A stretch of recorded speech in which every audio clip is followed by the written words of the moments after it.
And we are live. How's everybody doing tonight? My name is Anthony Brian Logan, and you're watching and/or listening to ABL Live.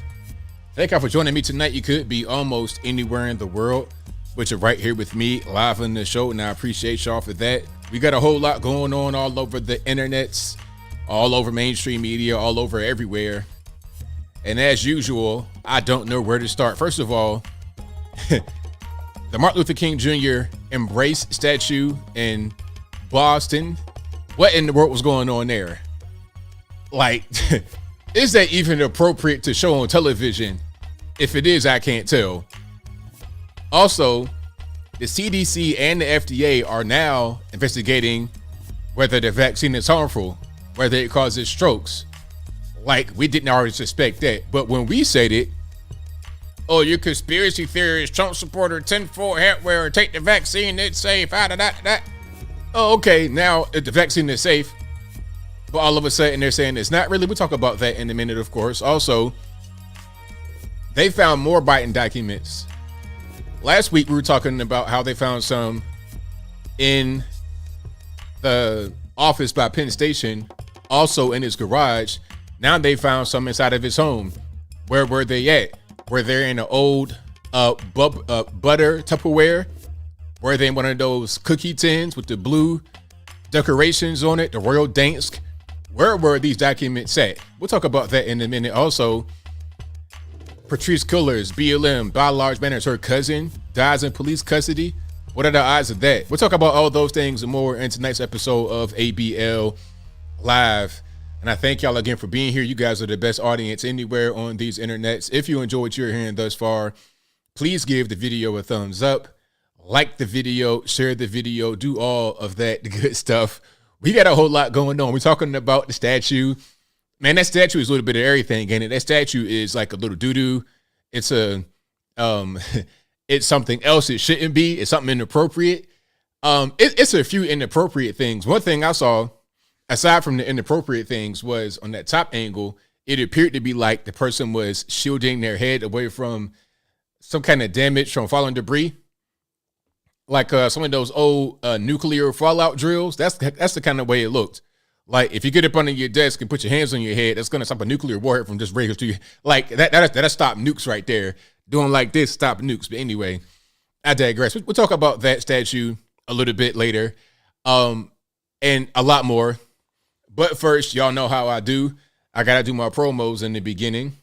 Of course, you're listening to a podcast right now, being recorded live. If you're watching with me on YouTube, thank y'all for being here. Couldn't do the show without you. This show will also be available on your favorite audio streaming platform, whether that be Spotify, Stitcher, Anchor, etc. Link for that will be in the description box, or just go to your favorite audio streaming platform, Apple Play as well, and search ABL Live. I should pop right on up. And if you're listening to me right now on one of those platforms, please give me a 5-star rating, a review, whatever you can do to support the podcast. Is totally free. Thank you for doing what you do in advance. Also, go to my regular website, anthonyblogan.com. That is ANTHONY, the letter B, LOGAN.com. You can find all my articles that correspond to my videos. So whenever there's a question about, hey, where'd you get the information? Can you substantiate your claims? So I always can do that. Always on the website, anthonyblogan.com. Also, go to ablmerch.com. That is ablmerch.com. You can find hats, t-shirts, stickers, hoodies, mugs, and more right there on the website. Again, ablmerch.com. All right. Somebody asked me, is Skype back? I think Skype works as far as the video stuff, but I'm not sure about the phone calls. We'll try it tonight, and if it doesn't, it's totally fine. It's not really a big deal. Okay, it's not really a big deal if it doesn't work, because we have the other way that you could call in as well. That'll work just fine. All right. So, also on the regular website, anthonyblogan.com, if you go to the contact page, you can find my email address, my snail mail address, my Facebook, YouTube. Well, you're at YouTube already, but my Facebook, Instagram, Twitter, all that's right there on the actual website, anthonyblogan.com/contact. And go to more sponsors, patriotpost.us, the best source of news and information anywhere on these internets, and also bhedesigns.com to make the beautiful handmade wooden flags on the right behind me. You can find all these websites and more in the description box below the video. For each video that I produce, look in the description box. You can find whatever you want right there. Also, just a PSA, if you see anybody in the comment section of a video responding to you and it looks like it could be me, and they're saying, hey, contact me, hit me on WhatsApp, I promise that's not me. I will never contact you through a YouTube comment soliciting business. I will never, ever, ever, ever, ever, ever, ever, ever do that. Do not contact them at all. That's not me. That's nobody affiliated with me. It is a scam that happens all over YouTube with different creators. We all face it. Anybody that has any kind of substantial sub amount, sometimes even really small channels, they have the same thing happen. So please, please, please don't get scammed. It's 2023. Ain't nobody got no time for that. We're into the year of prosperity, not trying to have the wool pulled over our eyes. So please do not comment. Do not respond to any of the trolls pretending to be me. Now, I know some of you guys are like, man, we know that, ABL. You don't got to tell us, but I understand. Everyone may not know. So I got to be inclusive, right? I got to make sure that everybody's on the same page. A lot of us understand what's going on. You heard me say it before. You know better, but everybody's not on the same page, and it's okay. I'm here for everyone. I'm inclusive. So do not respond to the trolls, okay? Don't get scammed at all. All right. Stephen Ray says, hi, this is ABL. I got a bridge to sell you. Exactly. Don't buy the bridge, because I guarantee you the bridge ain't coming. The bridge is not going to be there. So, yeah, thank y'all again for being here. You guys are the best audience anywhere on these internets. We got quite a few things we're talking about tonight. Shout out to the orange emojis in the chat. I know my shirt is orange. That's a very astute observation right there. Shout out to y'all, though. I like y'all for that comment. But where we going to start? I'm going to get to the statue. Y'all hold your horses on that one. I want to say that a little bit for later when everybody's able to come on in and get themselves nice and situated. I think I want to start with the Biden documents. Let's start right there. So I have a question to you guys that are in the chat. How many sets of documents does this make? I saw a recent thing where they're talking about they found some more stuff at his house. As far as I know, I think, okay, there was the first set. They found that at his office by Penn Station, the quote unquote think tank he had for a while. I'm not sure what they were doing in that think tank. What, thinking of new ways to cook crack for Hunter? What are they talking about in the think tank? But anyway, I digress. So they found some in the so-called think tank. That was the first location. Then they found some in his garage by the Corvette, as Biden said many times. Second location. Then there was a third set. Now I'm hearing about a fourth set. So how many is it 3, 4, 5, over 20? So Dr. Steve Turley says it's over 5. It's 5 according to Dr. Steve Turley. Okay. I'm going to Google it right quick. Let's see if Google want to tell me the right information, because, you know, they try to suppress this type of stuff. Let me just search fifth Biden document, set of Biden documents, and see if that comes up with anything. Okay, so they found 5 more, but they're not saying how, like, what's the count of that. They don't want to count how many it is. Okay, so I'm seeing the report from Fox when they're saying it's 3. And this was published today at about 12 noon, a little past 12 noon, almost 1 o'clock. They're saying 5 more classified documents found at Biden's Delaware home. White House lawyer says. Okay, so this is what they're saying from the White House. Special counsel to the president says that 5 additional classified documents found at Biden's Wilmington, Delaware home Thursday evening. So, yeah, this is what's going on straight from Fox, but there could be more. Biden's documents, classified markings, all this and that and the third. That's what's going on right now. So there could be And I said it in my video, there's probably going to be more that come about. Now, here's a question.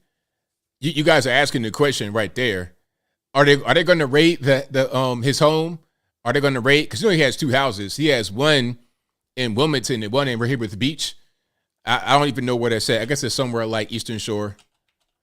Let me look it up right quick. Well, Delaware is Eastern Shore. Yeah, Rehoboth, that's like way out far east on the Eastern Shore. Yeah. Wilmington is like at the very top of the Eastern Shore. Let me see if I can put the map up right here. Okay. Can we do this? Yeah, so you see right here, you see this little peninsula right there? That is the Eastern Shore. Some of that is Virginia. Some of that is Maryland. Like Virginia, I think it stops right here in the center of the screen. Okay, Chincoteague, all that kind of stuff is right there. That little line, that's below that is the Eastern Shore of Virginia, and then Eastern Shore of Maryland, and then this is Delaware. All of this right here is Delaware, and it's on the Eastern Shore. And you come up here, this is Wilmington, this is also Delaware, and you're close to Philly. So a lot of people that live in Philly or they might travel to Philly could also live in Delaware because it's not that far away. So this is where Biden lives, right here in Wilmington, right? But he also has a house out here in Rehoboth Beach, which is in Delaware, but way out far south, close to actually Virginia, okay? So there's a house out here too that they probably want to go ahead and raid. I think they may have already looked because they say it didn't find anything at Rehoboth Beach. So either they looked and didn't find anything, or they did not look, so they couldn't find anything. Either way it goes, I want to see somebody getting raided, because let's back up a little bit. Let's back up a little bit. I'm gonna show the Corvette in a minute, but let's back up a little bit. Let's talk about the difference between what Trump is accused of doing and what Biden has done.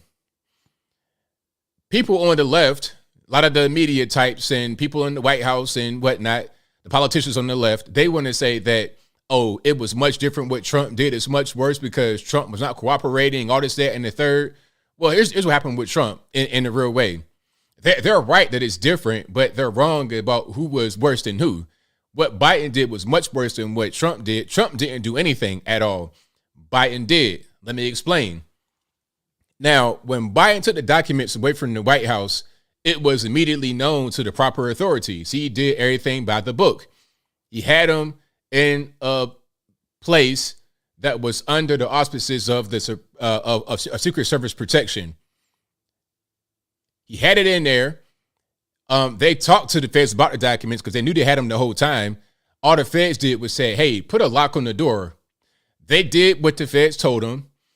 But I think what happened was Trump was not cooperating with a subpoena or something like that. He didn't want to, he was fighting the whole thing about having documents taken away from him. You see, it was a court battle going on. So the feds decided to go ahead and take the documents from where they already knew they were with a whole big raid, and then they put them on the ground and took a picture. But there was no point in doing that beyond a political reason, because they knew where documents were already. They didn't find anything. It's like you doing a drug bust when you already know where the drugs are at, and you told them they can have the drugs, just put a lock on the door so nobody can get the drugs. But after the people are not cooperating with a separate investigation, you go and then seize the drugs and take a photo of them and put them on the internet. It's like, well, you told him he can have them. You told him to put a lock on the door. What did he do? He told the proper authorities about the documents when he left.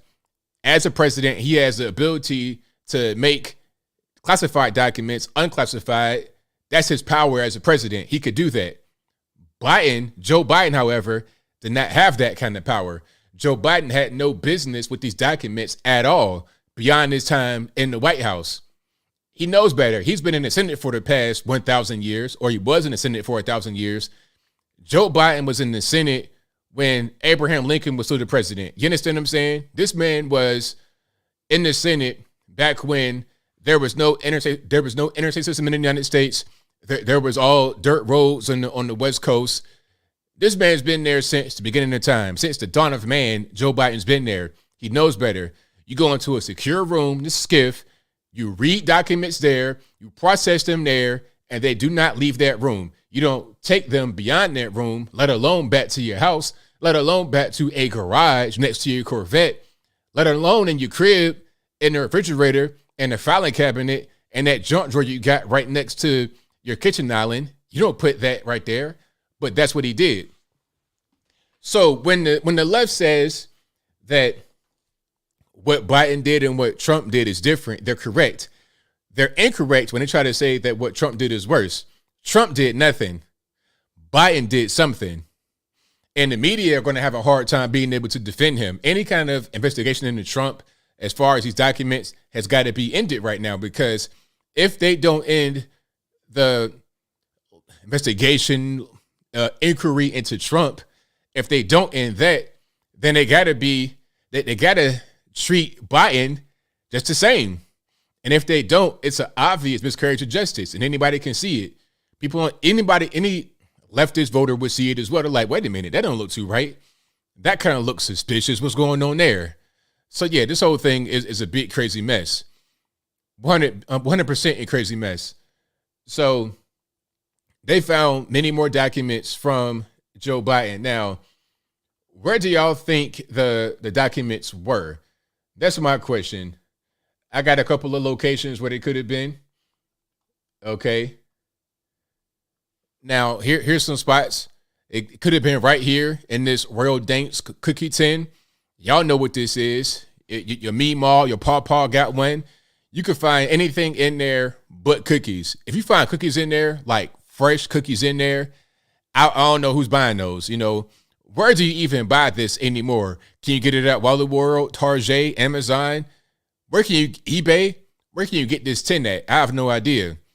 If you find anything in there, if you find anything in there beyond keys, thread, random papers, playing cards, dice, just random. If you find anything in there other than that, then I don't know. Somebody's not living right. The documents are probably right in here, folded up in the billfold or something like that. Okay, that's the first place. They say they got them at a dollar store, at a Walmart. Oh, and please believe, if you find these with cookies in them, fresh cookies, they're amazing. The best cookies are right there in the center. The little circular little swirl ones, also right next to those. The pretzel shape with the little sugar crystals on it, amazing. These over there on the left, you can have those. I won't take those from you. I'll take those right there. The right in the center and then center right. Let me get both of those and I'm good. I'll leave the rest of those for, the cousins and the kids that come by the house. But those right there, I'm going to eat those right away. Okay. It said they were gross vanilla. The cookies are phenomenal. But if the documents were not in here in this particular cookie tin that would normally not have cookies in it, they're probably in this Country Crock butter container. Okay. They're probably in one of those places because we know how old Joe Biden is. Joe Biden probably had both of those particular containers right when they first debuted on the market. So I'm sure that he has some important stuff right in there. If they're not right by the Corvette, if they're not in some random desk drawer at a so-called think tank where they're thinking about how to cook crap better for Hunter, they're probably in one of these containers. I guarantee you. Because it didn't say where they were. It said, they were in the home. You see, they said at first, it was at a think tank in some papers and some boxes. Then they said, it was in some boxes in his garage. Okay, in a quote-unquote storage area. That ain't nothing but the floor. And they said they were in his home. They didn't say where it was in the home. They didn't say under his bed. They didn't say it was inside of his mattress. They didn't say it was in the filing cabinet. They didn't say it was on top of the fridge. They didn't say it was in the mud room next to his shoes. They could be right here in one of these containers.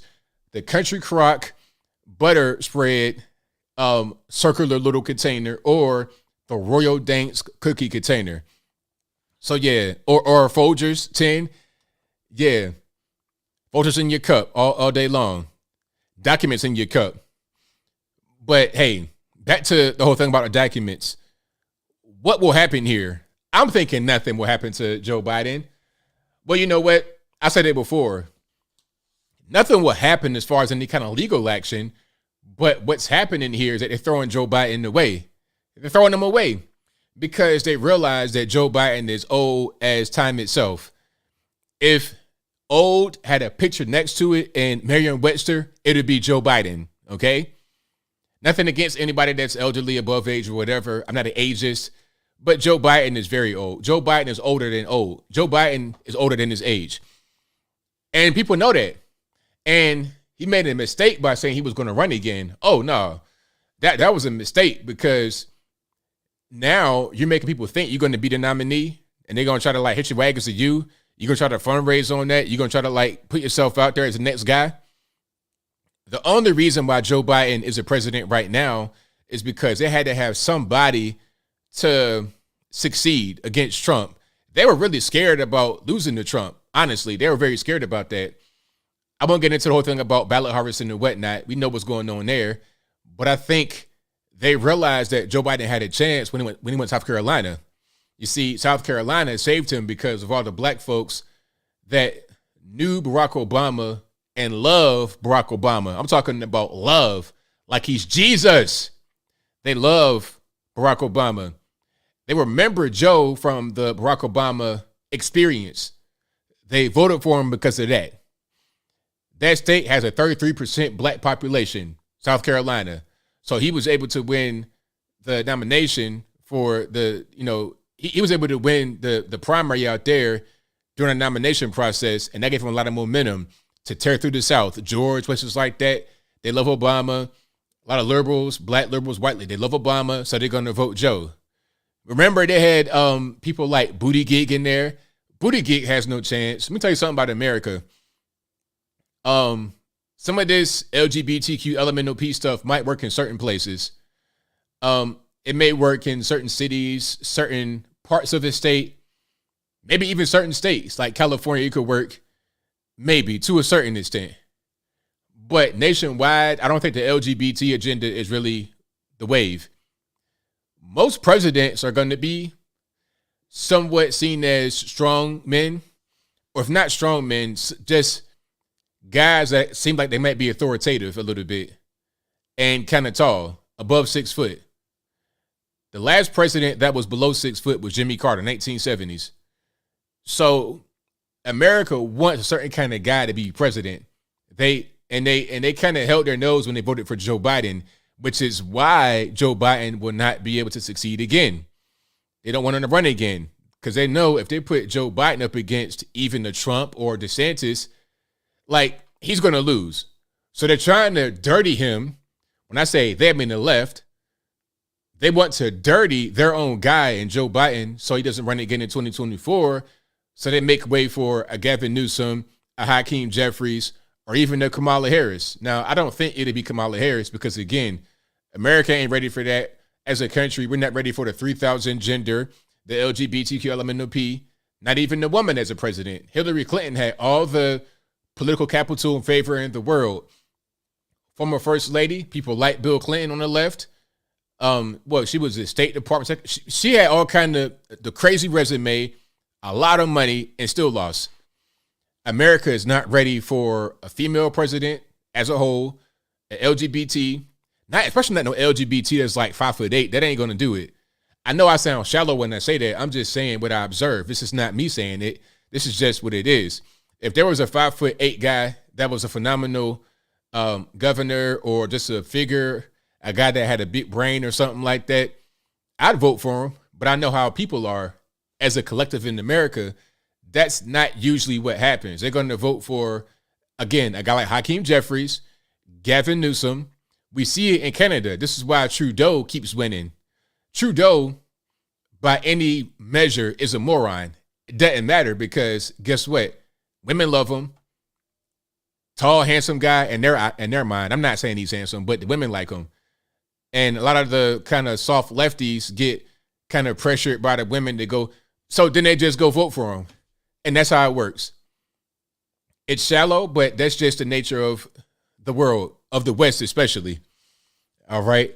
So, yeah, shout out to the left for basically throwing Joe Biden away right now with this whole documents thing. I mean, the timing couldn't have been better.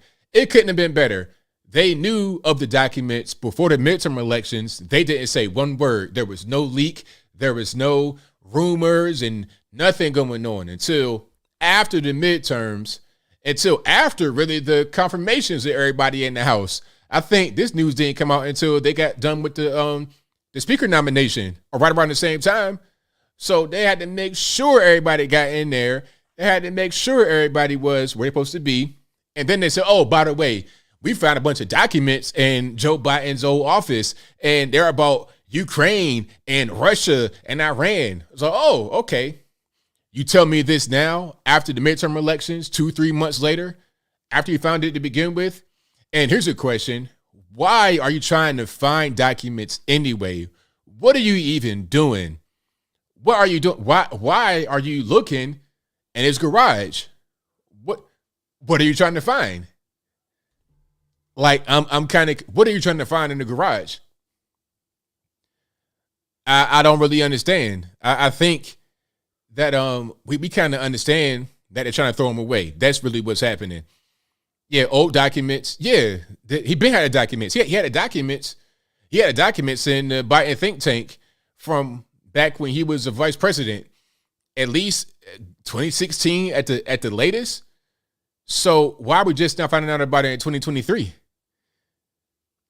He shouldn't have had them in 2017 after he was a vice president.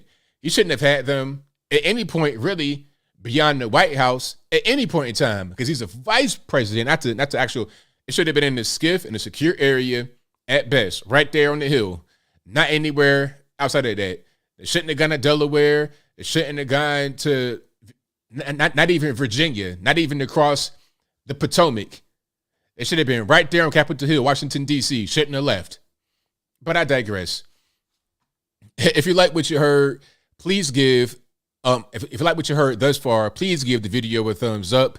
Like the video, share the video, do all that good stuff. And we got a whole lot more going on. We're getting to the statue in just a moment, but where do I want to go next? Okay, I kind of want to go to the vax. Let's talk about the vax right quick. Oh, yeah. So now the CDC and the FDA want to investigate the vaccine because it could be dangerous. Now, how many of you, just in your regular everyday life, have spoken to friends, family, co-workers, anybody, internet people, in comment sections, people you don't know, random comment sections? How many of you have been accused of being a right-wing nut job, crazy Trump supporter, conspiracy theorist, tinfoil hat wearer, what else to say? Vaccine denier, all kind of stuff? How many of you have been called those names by people for saying this exact same thing, that maybe the vaccine is dangerous? Just maybe. We need to kind of look into it, do a little bit more research to figure out what's going on. Maybe it's causing blood clots. Maybe they're causing people to have heart attacks and strokes and whatnot. Maybe the vaccine has side effects. Okay, a lot of you guys raising your hands. Okay, people raising your hands. Sarah says me. O'Reilly says me. Judy, me. No White Guilt says all of us. A lot of you guys, same thing, raising your hands. Tree Climber says me everywhere I go. Real American Variety says, just personally know someone vax injured, and yes, I am part of the small population who didn't get it. Yeah. Everybody's been saying this thing. Oh, yeah, that's another one. Vote Russian bot. That's another one. I'm saying, hey, maybe the vaccine could be dangerous, and I don't want to take it. Oh, Russian bot. Russian bot. Like, that's the dumbest thing people say. And you know it comes straight from the news media, because who says that? Who talks like that? Nobody really in real life says that. Who is a Russian bot in real life? People say that about people in real life. It's like, what are we even doing? Okay. So many of us, if not all of us, have been called all types of names for just questioning the efficacy of the vaccine or lack thereof. And now the CDC is coming out and investigating the vax. So let's watch this quick news clip Then we'll come back. We have a few things to get into, actually. Let's just watch this right quick. Okay, let's not have the sound be too loud. Let's get a little sound, and let's go ahead and roll. And we are just getting word of this now. Regarding the COVID vaccine, the CDC is now saying that there has been enough cases of people who have had the vaccine, received the vaccine, and then suffered a stroke. The agency will now be Let's run that back one more time. Let's run that back one more time in case you just weren't, really keyed in. You might have been eating some popcorn. You might have been halfway drinking your cup of non-alcoholic beverage. Let's run it back one more time and play it from the top so you hear everything that she's saying. And we are just getting word of this now. Regarding the COVID vaccine, the CDC is now saying that there has been enough cases of people who have had the vaccine, received the vaccine, and then suffered a stroke. The agency will now be investigating any potential links between the shots and the strokes in some of those patients. And we are just getting word of this. So there you have it. I mean, the CDC and the FDA are looking into it. They're investigating. They're actively investigating the vaccine. But when we say, hey, you know what, it might be a little bit dangerous. Maybe it's causing blood clots, heart attacks, strokes, myocarditis, pericarditis. Oh, you're a conspiracy theorist. You're a tinfoil hat wearer, Russian bot, Trump supporter, QAnon, all kind of stuff. But really, it's kind of common sense because at a certain point, it's like, all right, this is a brand new thing. It just came out. How do you know what the efficacy of a thing that is brand new is going to be? Just like your man said, Neil deGrasse Tyson talking about, oh, we got trials. All right, you got trials. What kind of trial can see into the future? Huh? The whole process took like 9 months for them to come out with the vaccine. What kind of trial can see into the future of 5 years, 10 years, maybe even 1 or 2 years? Or how can the trial account for all different types of people and their environments and what they got going on? And how can it account for all of that? It's crazy. And hold on, I got more. So this has been kind of floating around. This has been floating around. I kind of want to put it up on the screen. All right. So this was what they said in March of 2021. It's almost 2 years ago. Again, March of 2021. It might have been at the end of March. But again, one more time so we understand the timeline. March 2021. This is CDC Director and current CDC Director Rochelle Walensky talking about the vax. Listen clearly. Our data from the CDC today suggests, that vaccinated people do not carry the virus, don't get sick, and that it's not just in the clinical trials, but it's also in real world data. So one more time. Our data from the CDC today suggests, that vaccinated people do not carry the virus, don't get sick, and that it's not just in the clinical trials, but it's also in real world data. So this is, again, March 2021. She says this. Now, same person in August 2021 says this.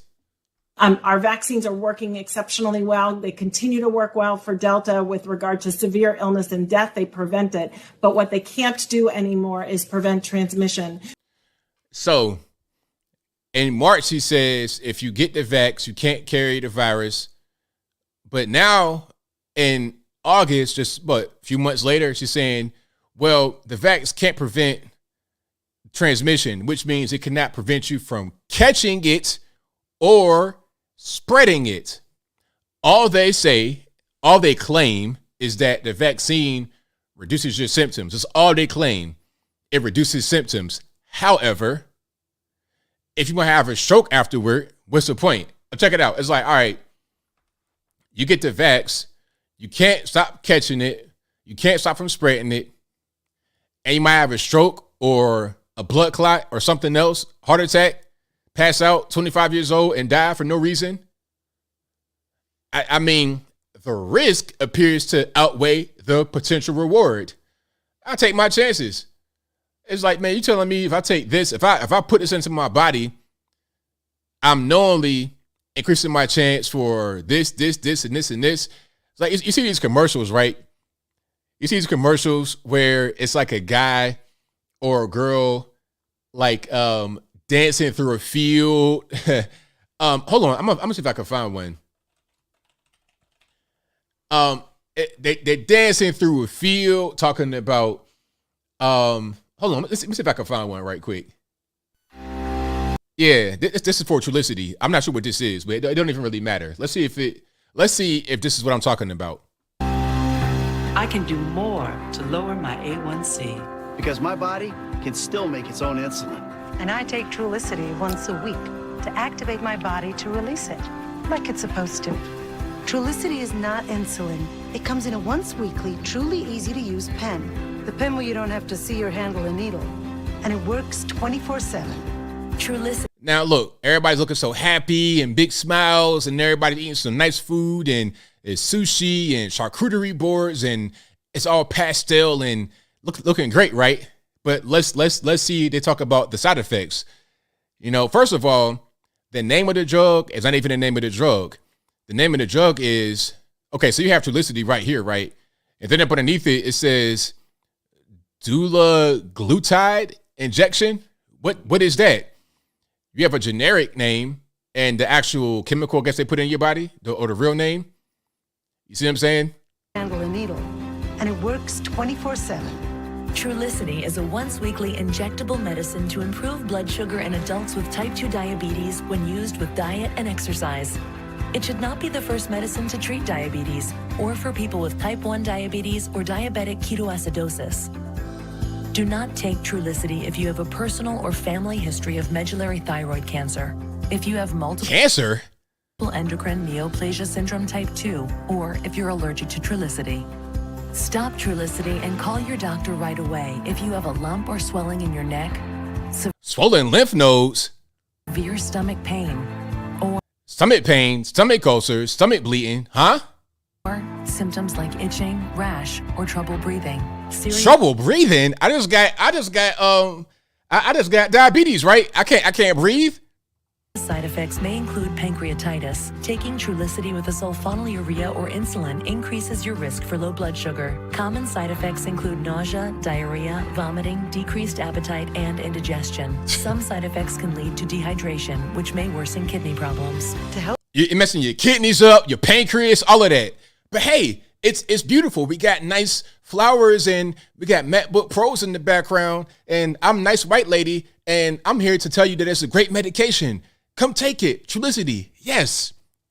You see what I'm saying? This is what I'm talking about. I hate this stuff. And really, this is not legal all over the world. You can't do this in certain parts of the world. Drug commercials are not even legal all over the world. Like, I think somebody from UK that I know was telling me, it was like, yo, we don't do that over there. Like, TV commercials for drugs, y'all in America are something else. y'all are something else. help lower my A1C, I choose Trulicity to activate my within. Ask your doctor if once weekly Trulicity is right for you. How about not? How about not? Oh man, these drugs are crazy. Oh my goodness. Yeah. No insulin shots though. Yeah, no insulin shots. But you might have your kidneys might fail. You might get dialysis. But it's cool though, man, because no more insulin shots, man. Your kidneys might fail. Your pancreas might fail. You might run to be dehydrated and die, but it's all good. Some of those commercials, they say side effects include back pain, shortness of breath, maybe even death. So if you want to have better skin, if you want to get a skin treatment or something like that, you might risk dying. It's crazy. Totally crazy. Yeah, but Big Pharma, all these drugs, man, are crazy. And this is the reason why any kind of drug, any kind of Big Pharma creation, I'm skeptical. Do you know that, but y'all know, you guys are smart, fentanyl is a Big Pharma creation. It's synthetic heroin that they use for severe pain. It's come from Big Pharma, and now that's the majority of deaths in the country is from what Big Pharma did. Maybe people have severe pain problems, but now you got a whole country hooked on it, and that's leading cause of death for adults between the ages of 18 and 45 is heroin, mostly synthetic fentanyl, right? Because it's too strong and it comes from all over the world, and they put all kind of stuff in it. And then they got street drugs. They put all kind of stuff in that. It's a mess. Yep. But I digress. I'm going to go ahead and digress. The whole point is that they're now investigating the vax. Now, I'm going to see if I can find this particular article. I'm going to just look at a couple things here. Just a couple things. And then I won't really get too much deeper into it. So hold on. Let me just pull this up right here.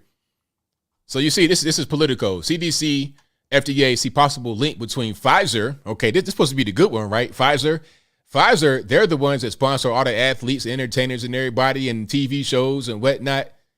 Matter of fact, hold on. I have a video. I think I might still have it on my Instagram or somewhere. I probably can't find it on my Instagram, but I'm going to see if I can find it elsewhere. And it's like a whole compilation of Pfizer ads. Oh, here it is. Perfect timing. Let's check it out. This is a compilation of all the TV shows sponsored by Pfizer. Now, this may be over a course of years. I'm not saying this is all in 1 year, like 2021, 2022, but it does make sense once you understand where the money, the money trail. You understand why a lot of these people on television, like Jimmy Kimmel, go out there and shuck and jive and tap dance for these people. But anyway, not Kimmel, Fallon, but Kimmel too. Let's get past this intro. I don't got time for that. Okay. Is brought to you by Pfizer. CBS Health Watch sponsored by Pfizer. Anderson Cooper 360. Brought to you by Pfizer. ABC News Nightline. Brought to you by Pfizer. Making a difference. Brought to you by Pfizer. CNN Tonight. Brought to you by Pfizer. Early Start. Brought to you by Pfizer. Friday night on Aaron Burnett Out Front. Brought to you by Pfizer. This Week with George Stephanopoulos is brought to you by Pfizer. This weather report brought to you by Pfizer. Today's countdown to the royal wedding is brought to you by Pfizer. And now a CBS Sports Update brought to you by Pfizer. Meet the Press Data Download brought to you by Pfizer. This portion of CBS This Morning sponsored by Pfizer. On how to find the hidden sugars in the American family diet. Sponsored by Pfizer. So yeah, that's just a quick little a quick little compilation of the TV shows that Pfizer sponsors, and I'm sure there's more. That's just a quick one right there. Shout out to that guy right there for putting that up on his YouTube channel. But yeah, let's go back to the article.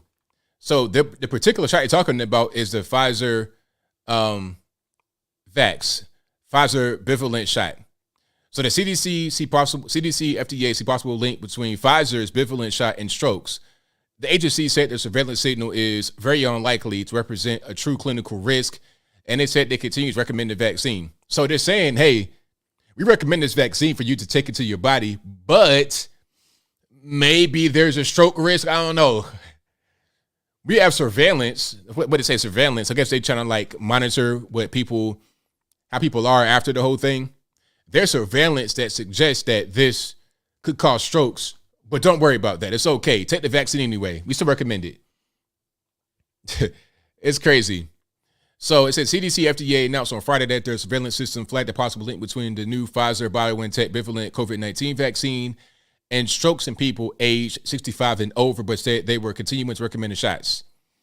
Okay, it says the surveillance raised the question of whether stroke risk was elevated in the 21-day period post-vaccination versus 22 to 44 days post-vaccination, according to a statement on the CDC website. So this is something official. It's not just conjecture or anything like that. They're putting it right there on the website saying, hey, man, this might be a problem.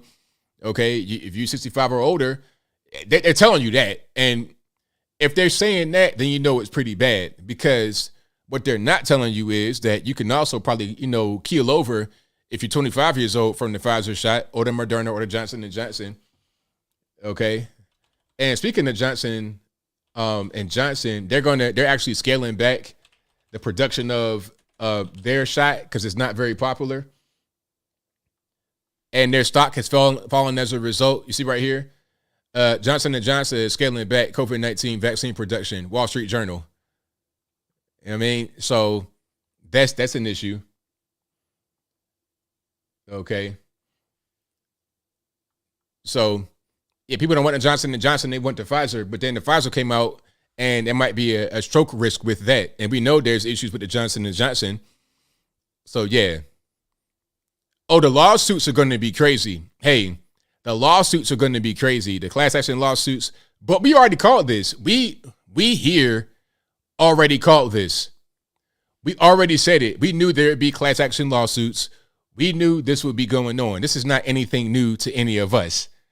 All right. We already knew it. And now what we're saying is coming true. We've been vindicated. And it's unfortunate. I don't really take pride necessarily in being vindicated. I do, but I don't. I do take pride in being vindicated because to all those who said I was a Trump supporting right-wing nut job, QAnon, wackadoodle, whatever they want to call me, to all them that said that, well, who's wrong or who's right now? Who's laughing now? But at the same time, there's been so many injuries unnecessarily, so many deaths unnecessarily. I don't take pride in it. I'm just saying that we're right. And hopefully those who were questioning us, saying we were nut jobs and conspiracy theorists, hopefully those who said that to us will see the error of their ways and change. But you know what? That's kind of wishful thinking, ain't it? It's wishful thinking because now people are, it don't really matter. You can show them all the evidence in the world. It doesn't really matter. You know what I mean? Like this is Yuri Bezmenov all day. I speak about him so much because what he said was so prophetic. It was so prophetic. He was talking about how you could show someone if somebody's demoralized, it doesn't matter what you tell them, what you show them. You could give them hardcore physical evidence. You could take them to the camp, show them people starving to death. You could show them that, right? You could physically bring them and show them the concentration camp and say, hey, look at this. Do you see what's going on? Nope, don't see it. They look totally fine to me because they've already been demoralized. They're not they can't hear anything other than what they want to believe. Hold on. I got to find that right quick. Y'all please give me a moment. And if you like what you're hearing so far, please give the video a thumbs up. Like the video, share the video, do all that good stuff. But I'm going to find that clip. Yuri Bezmenov, demoralization. Okay. I'm sure most people watching this do so while during his fight. Oh, no. This is somebody else just talking about that. For the last 25 years, actually it's overfulfilled because demoralization now reaches such areas where previously not even Comrade Andropov and all his experts would even dream of such a tremendous success. Most of it is done by Americans to Americans, thanks to lack of moral standards. As I mentioned before, exposure to true information does not matter anymore. A person who was demoralized is unable to assess true information. The facts tell nothing to him.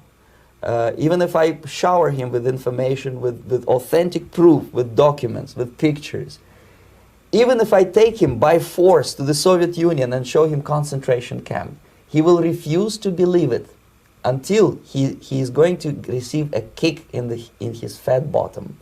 When a military boot crashes his balls, then he will understand, but not before that. That's the tragic of the situation. Facts.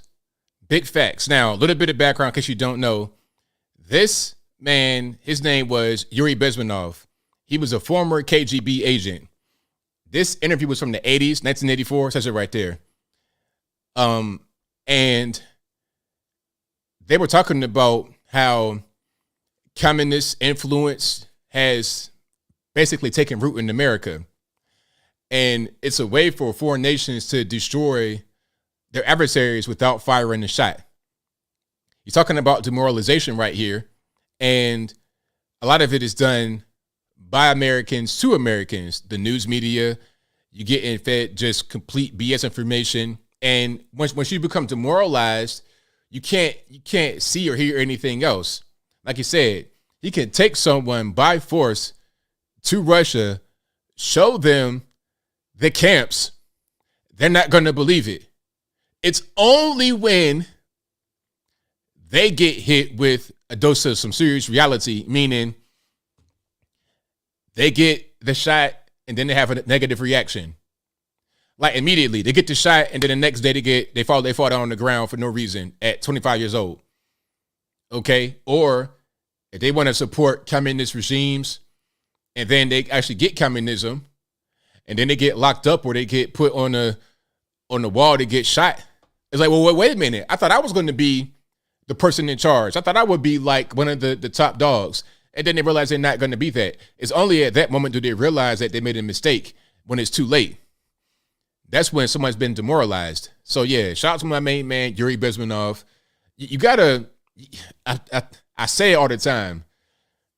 YURIBEZMENOV. Again, YURIBEZMENOV.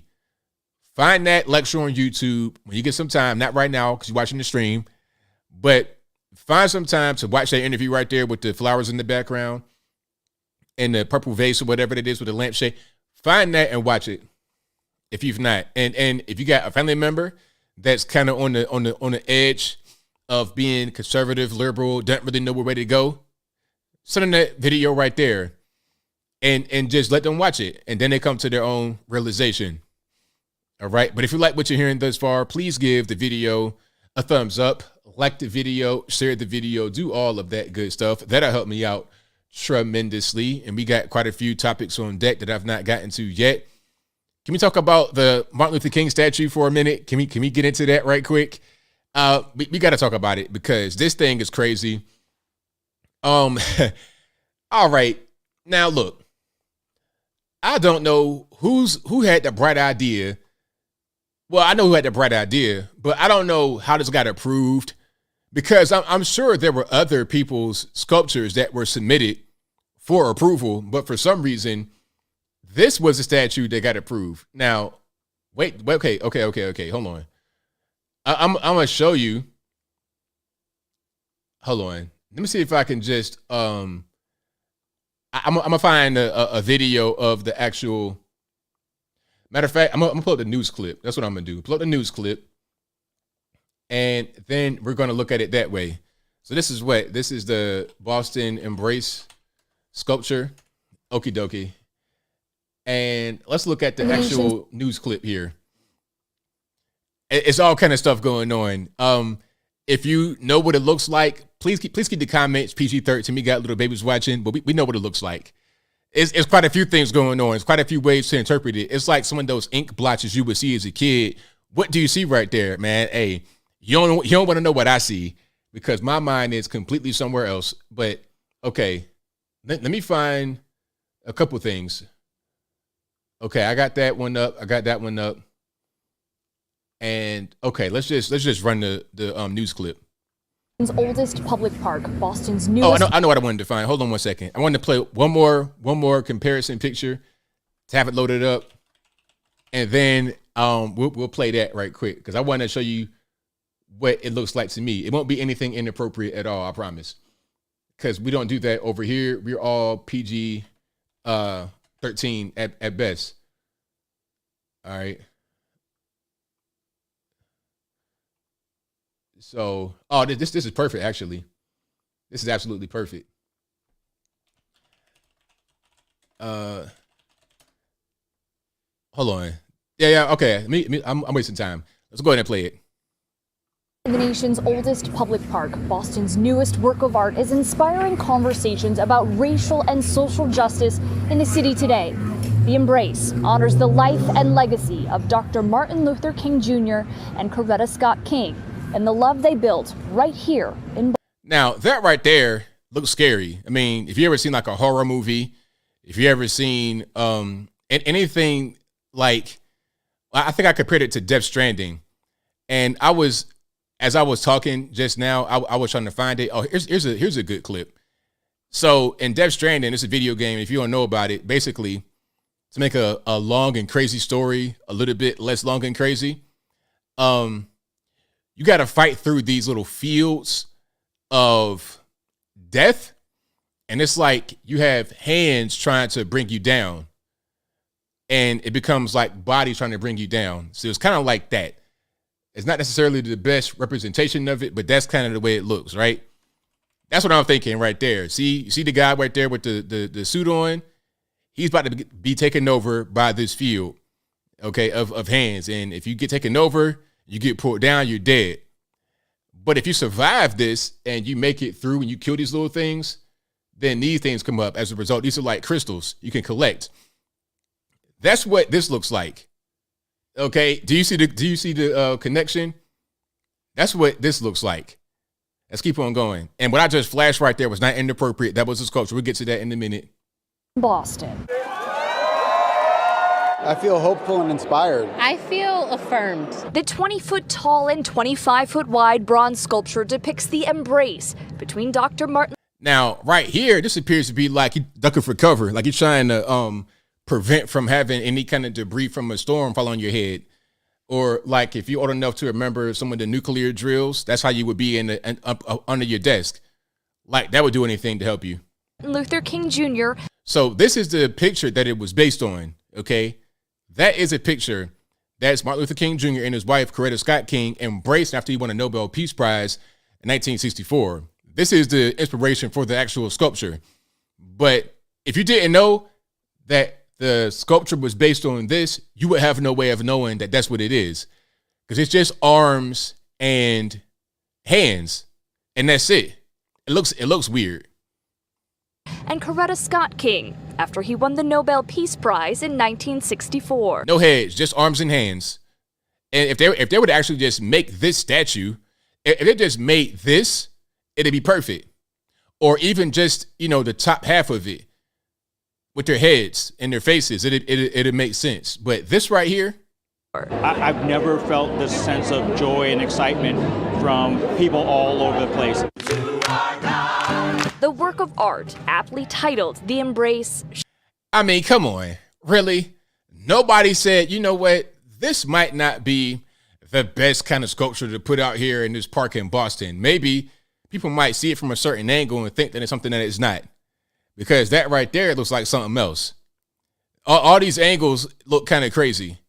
This is a real sculpture. It's not a troll, it's not a game. This is 20-foot wide, 20-foot tall sculpture of bronze. Probably cost millions to make. Of taxpayer money, I can't tell. Maybe not. Shines a light on the power of collective action and the role of women as leaders. Dr. and Mrs. King's 14-year-old granddaughter reflecting on the power of love. This is almost like Love 360 because this monument is dedicated to their love, and we really need more love in this world.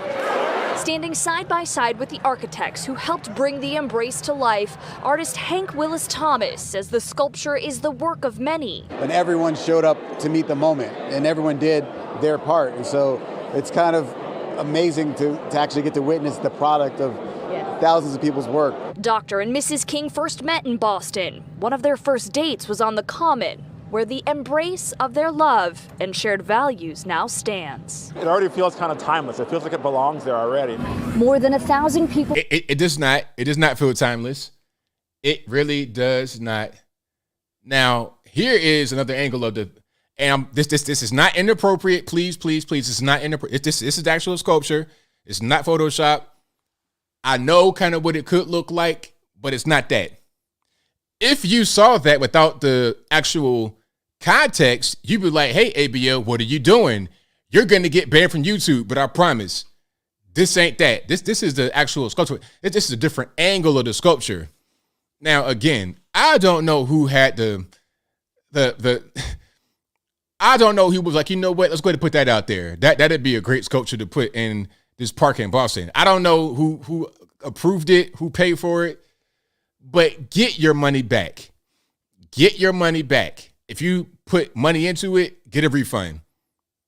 Okay, please. Because that right there is not appropriate.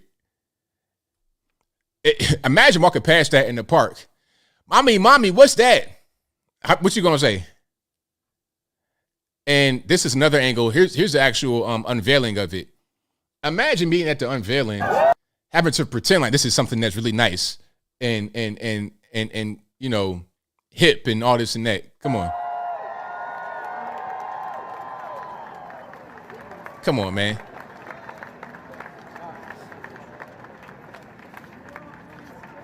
Come on. This is not it.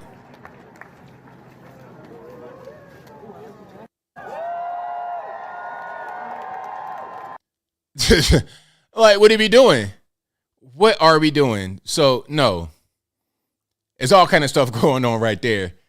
Again, if you know what that looks like, keep your comments PG-13. We got little babies watching, but you already know what it is. I saw all type of stuff. The one thing, if you were to see this on the desk, like I was saying maybe in my video, would you have that as like a miniature sculpture in your house? If your kids saw that on the desk, they would think it's like a little pile of doo-doo or something, a little doo-doo pile. Like if there was a miniature version of that sculpture, like let's say it's about, I don't know, about this big as a cell phone or something like that, or a little bit smaller, it'd be a pile of doo-doo right there. Like one of those, if you my age or right around it, you remember back in the, we had those little, them fake doo-doos. They probably still got them, but it's a little plastic thing you could just put around the house, prank doo-doo. That'd be pretty much what that statue is right there, a prank doo-doo. I mean, what in the world? Like, you know what? And this is part of the reason, like I said in my video, I'm actually an artist. I don't rap or sing or nothing like that. I was actually a visual artist. I could paint, draw, whatever you want. I could do all of that. Not so much anymore. I kind of left that world go. And I've told this story before, but I'm gonna tell it one more time.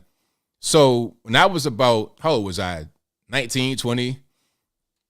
I'm in an art school. Okay. And I had one of those big portfolios. Let me see if I can find what I'm talking about. Right quick.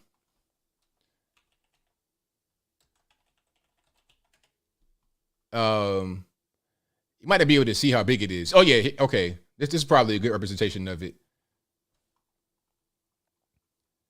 Mine was probably about that big, if not a little bit bigger.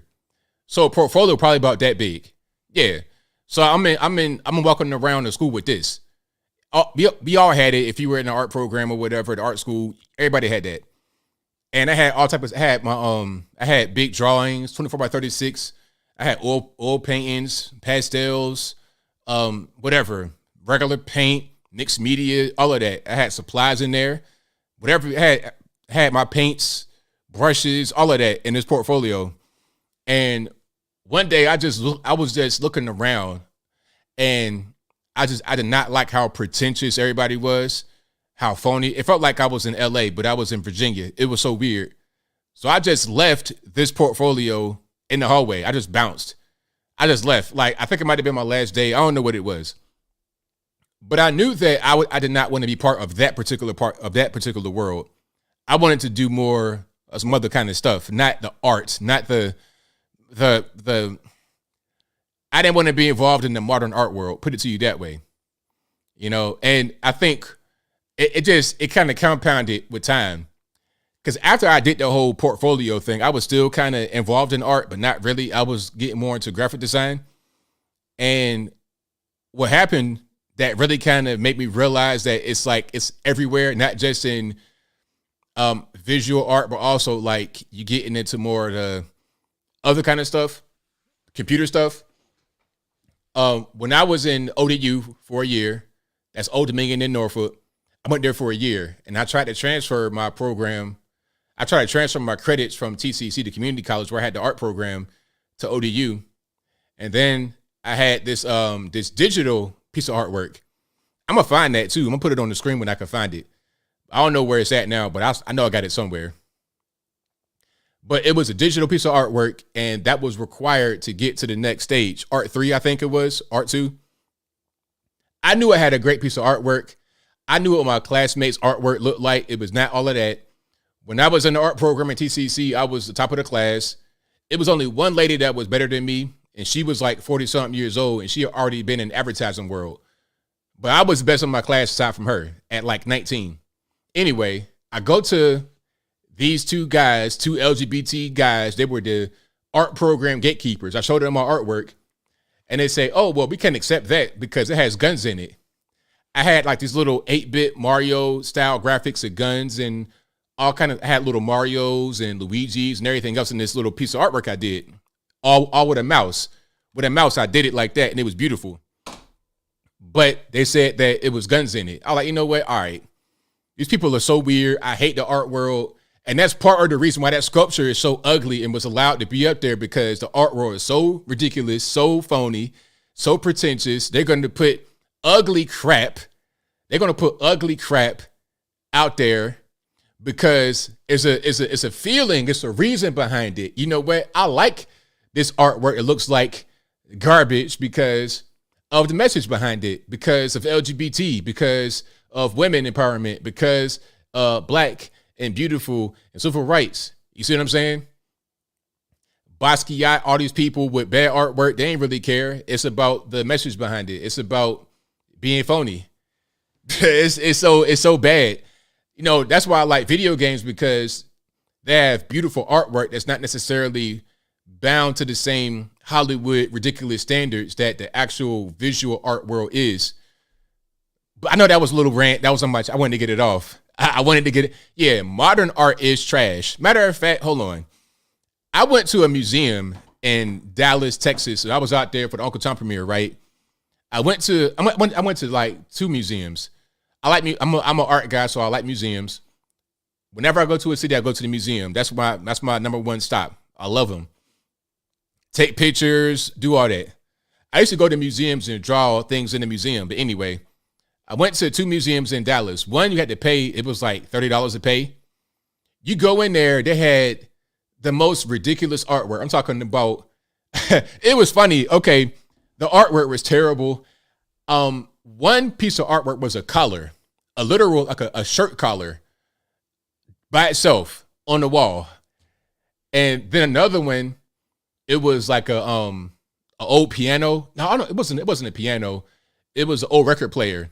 I'm talking about old as in it looked like it had been thrown out yesterday, and then they saved it from being thrown in the garbage and they put it into this museum.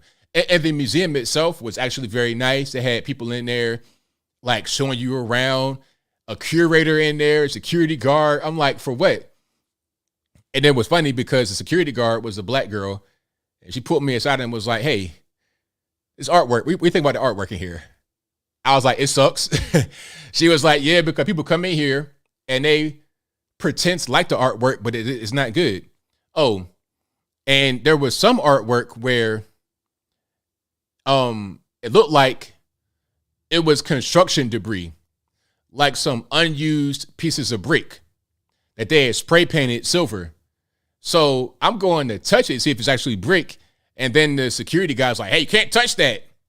I was like, sir, really? This construction debris?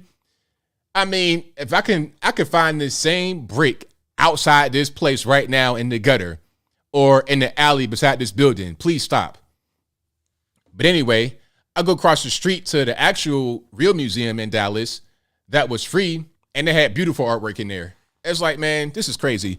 But you know why the artwork was beautiful? Because it had like old artwork, like stuff from ancient Egypt and that kind of stuff. Victorian. Okay, but modern artwork is completely garbage. But I digress. I don't want to get down into this whole art conversation, which you guys and bore you to death. But if you like what you're hearing so far, please give the video a thumbs up. Like the video, share the video, do all that good stuff. Hold on. I'm gonna show you guys. I'm gonna show you guys the picture of the bricks in the actual collar. I'm serious. I'm 100% serious. I like some of the AI generated art for what it is. I mean, so I put it to you like this. Some of the AI generated art is better than modern art. The thing about AI generated art is that it has a lot of flaws in it. Like when it's like with humans, it's a lot of fingers and stuff that look kind of crazy. It's not really, you could tell pretty much what it is when you see it, that it's AI generated art. But yeah, I don't see anything wrong with it. Some of the AI generated art looks better than modern art for sure. And a lot of the modern art that you see, it's like I can't even really. They take garbage. They take garbage and make that into artwork. That's kind of how that goes. All right, but I got more topics on deck. I'm gonna find on pictures and then I'm gonna show them on the screen randomly. Yeah, Tiffany Angel says the AI is getting better by the moment. It is. it is getting better by the moment. Hopefully the AI does not take us over and try to kill us or anything crazy like that. We don't want that to be going on. Okay. Matter of fact, so I got a picture of myself when I was in front of a piece of the Dallas artwork. I'm gonna find that right quick, put it on the screen. Then I'm going to show you some of the bad artwork. Hold on. Let me see if I can find the picture of myself right quick. And in the meantime, if you like what you're hearing thus far, please give the video a thumbs up. Oh, okay. Matter of fact, I have some AI art of me. Now, if anybody says you look like Samuel L. Jackson, you're getting blocked right away. Okay, so I have the AI art, and then I have some of the artwork where I was in the actual museum. Okay, so that's perfect. Then I'm gonna show you some of the bad artwork. So here is the AI art. You know, one of those, I did that whole trend where they were doing the Lensa, okay, where you give this little AI thing photos of yourself, and then it generates art of you. This is all AI generated. I did not paint this myself, of course.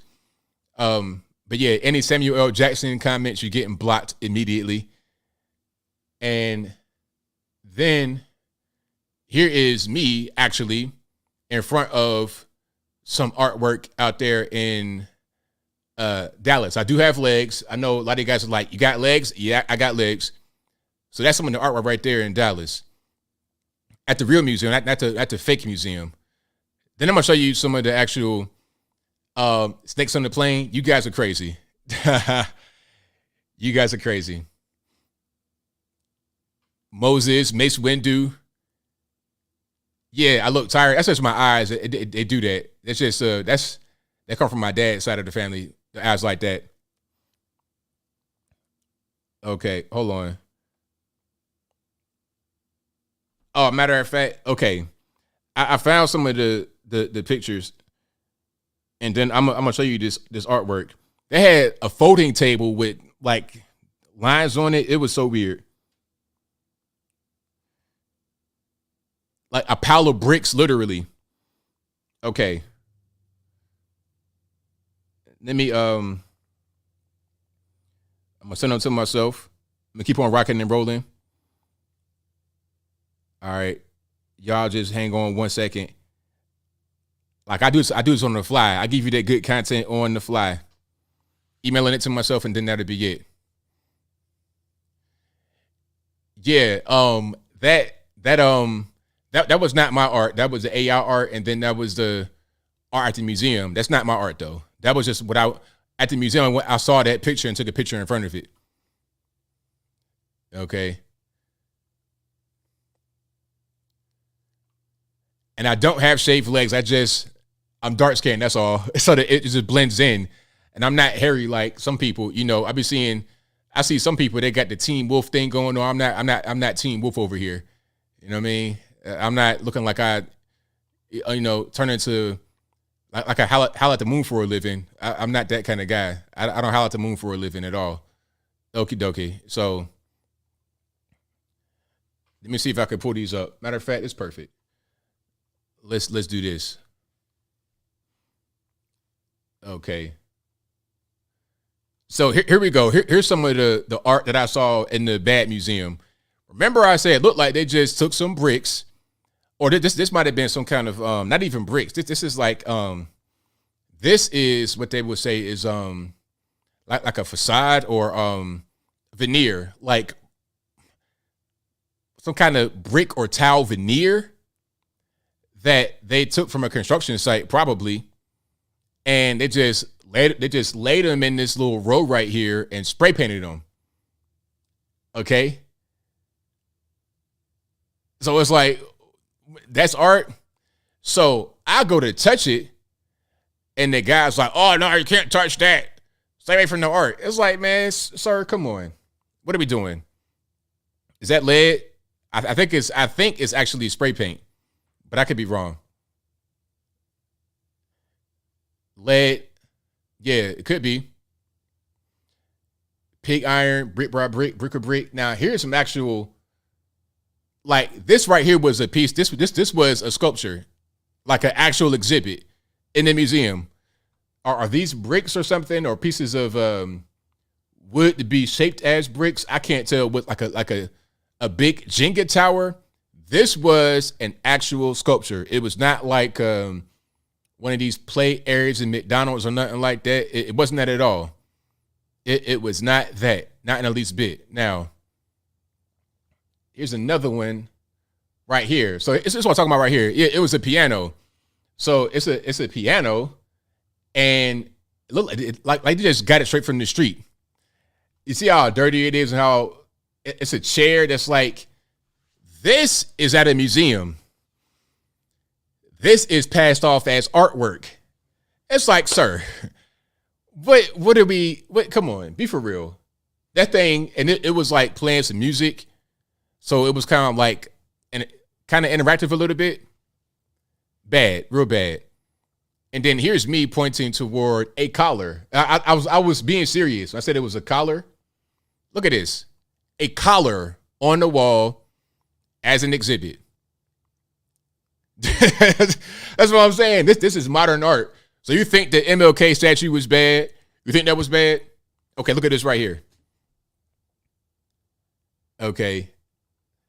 And then this is like some more artwork, just random stuff. And then the folding table, I suppose, with some stuff on it, it was weird. Totally weird. Oh, there's one more here. I have no idea what this is. This is like some kind of giant mousetrap or something. There was literally a lady, like, okay, this particular thing and the other one I showed you, that one right there is part of a collection, right? Like an actual exhibit by some person. There was a lady in there with a clipboard that was a curator that would like explain it to you. It's like, what are you going to explain, lady? Is this folding table and this mousetrap? Yeah. So, but I'm gonna go ahead and digress. That is some of the things I saw, and I paid like $40 or something. It was too much money for what it was to see that random stuff in there. Okay. Yeah, I mean, at a certain point, it's just like you getting robbed, right? They gotta do something in there. Yeah, money laundering for sure. But I digress. Do we have more I want to get to?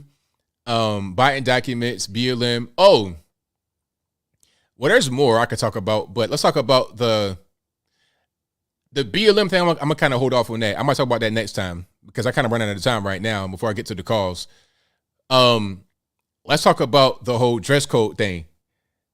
You talk about the dress code thing. So, okay.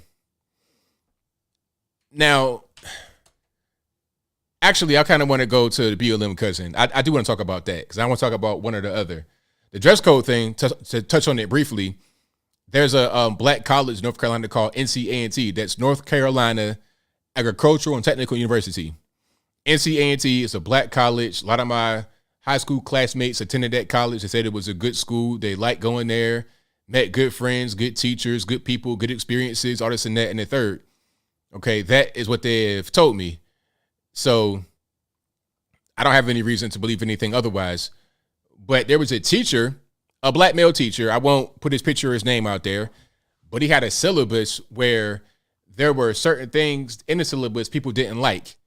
And if I could find the syllabus snippet, I'll put it on the screen. Maybe I will, maybe I will not. But the whole thing was so dumb. It's like, all he was saying is, don't dress crazy. Don't come in here dressing crazy. Bonnets on your head, do-rags, hoodies. You know, the typical stuff you would see people wearing at Family Dollar. Or if you see somebody wearing this kind of outfit at Waffle House, you know they're ready to fight. They are prepared to go ahead and throw those hands. Hold on, let me see if I can find it. And then I'm going to get to the BLM thing. I know I need to go ahead and get to that. Hold on.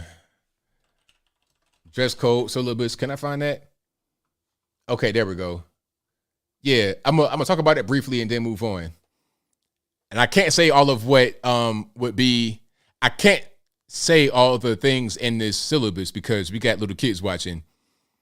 But you know kind of what's going on, okay? Bonnets, do-rags, and remember, this is a black teacher at a black college saying it to a 90% black student body. So where is the racism at? And the racism going on? None whatsoever.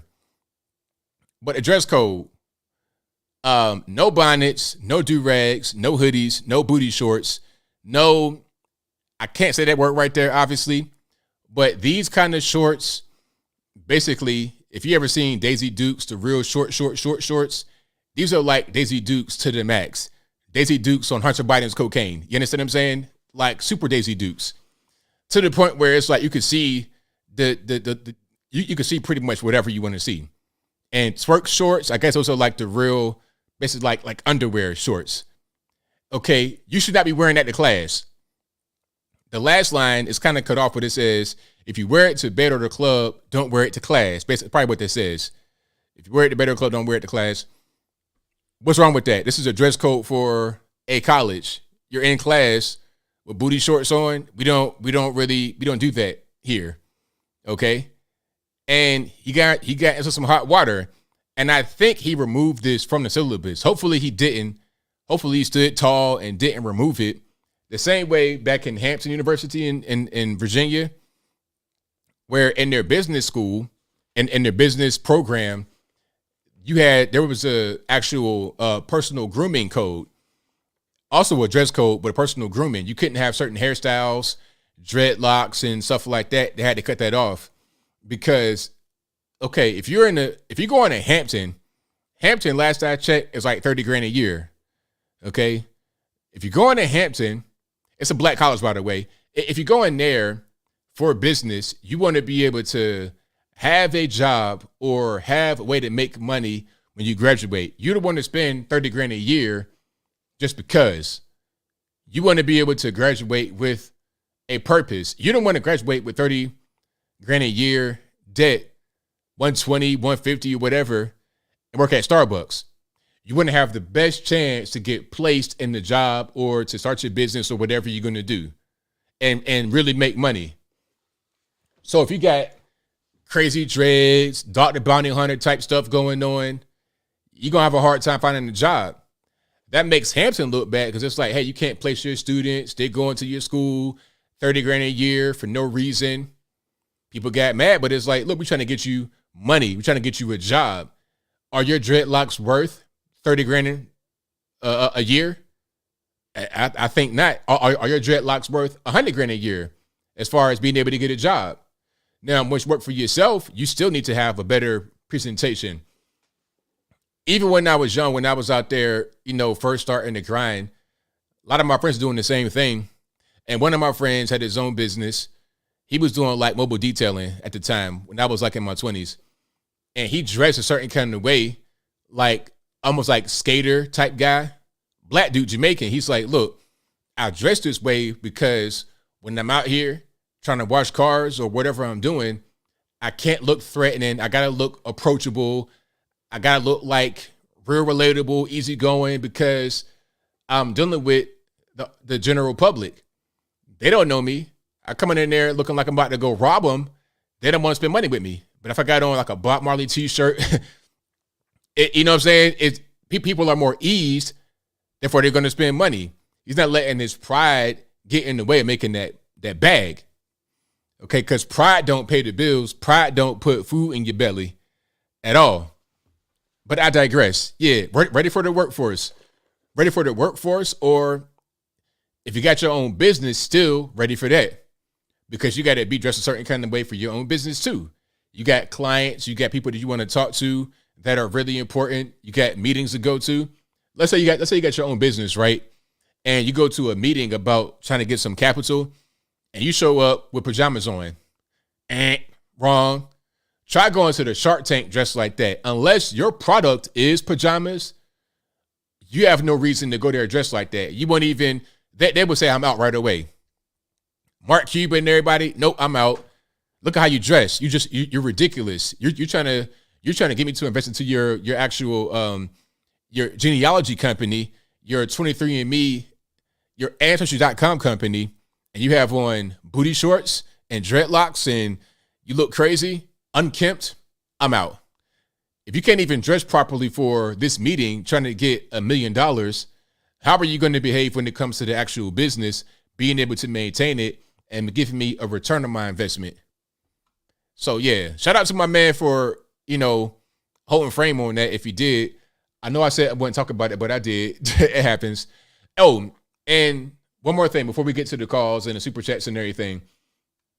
So I was talking about, somebody asked me a question on Twitter. I want to say it right here because I want to explain more about what's going on. So there was a question that somebody asked. They were like, hey, conservatives, why are you against marijuana? That was a question that was asked, not to me, but to the Twitter sphere. And my explanation was that it's going to bring, once you have an area that legalizes weed, what happens is you attract the dregs of society.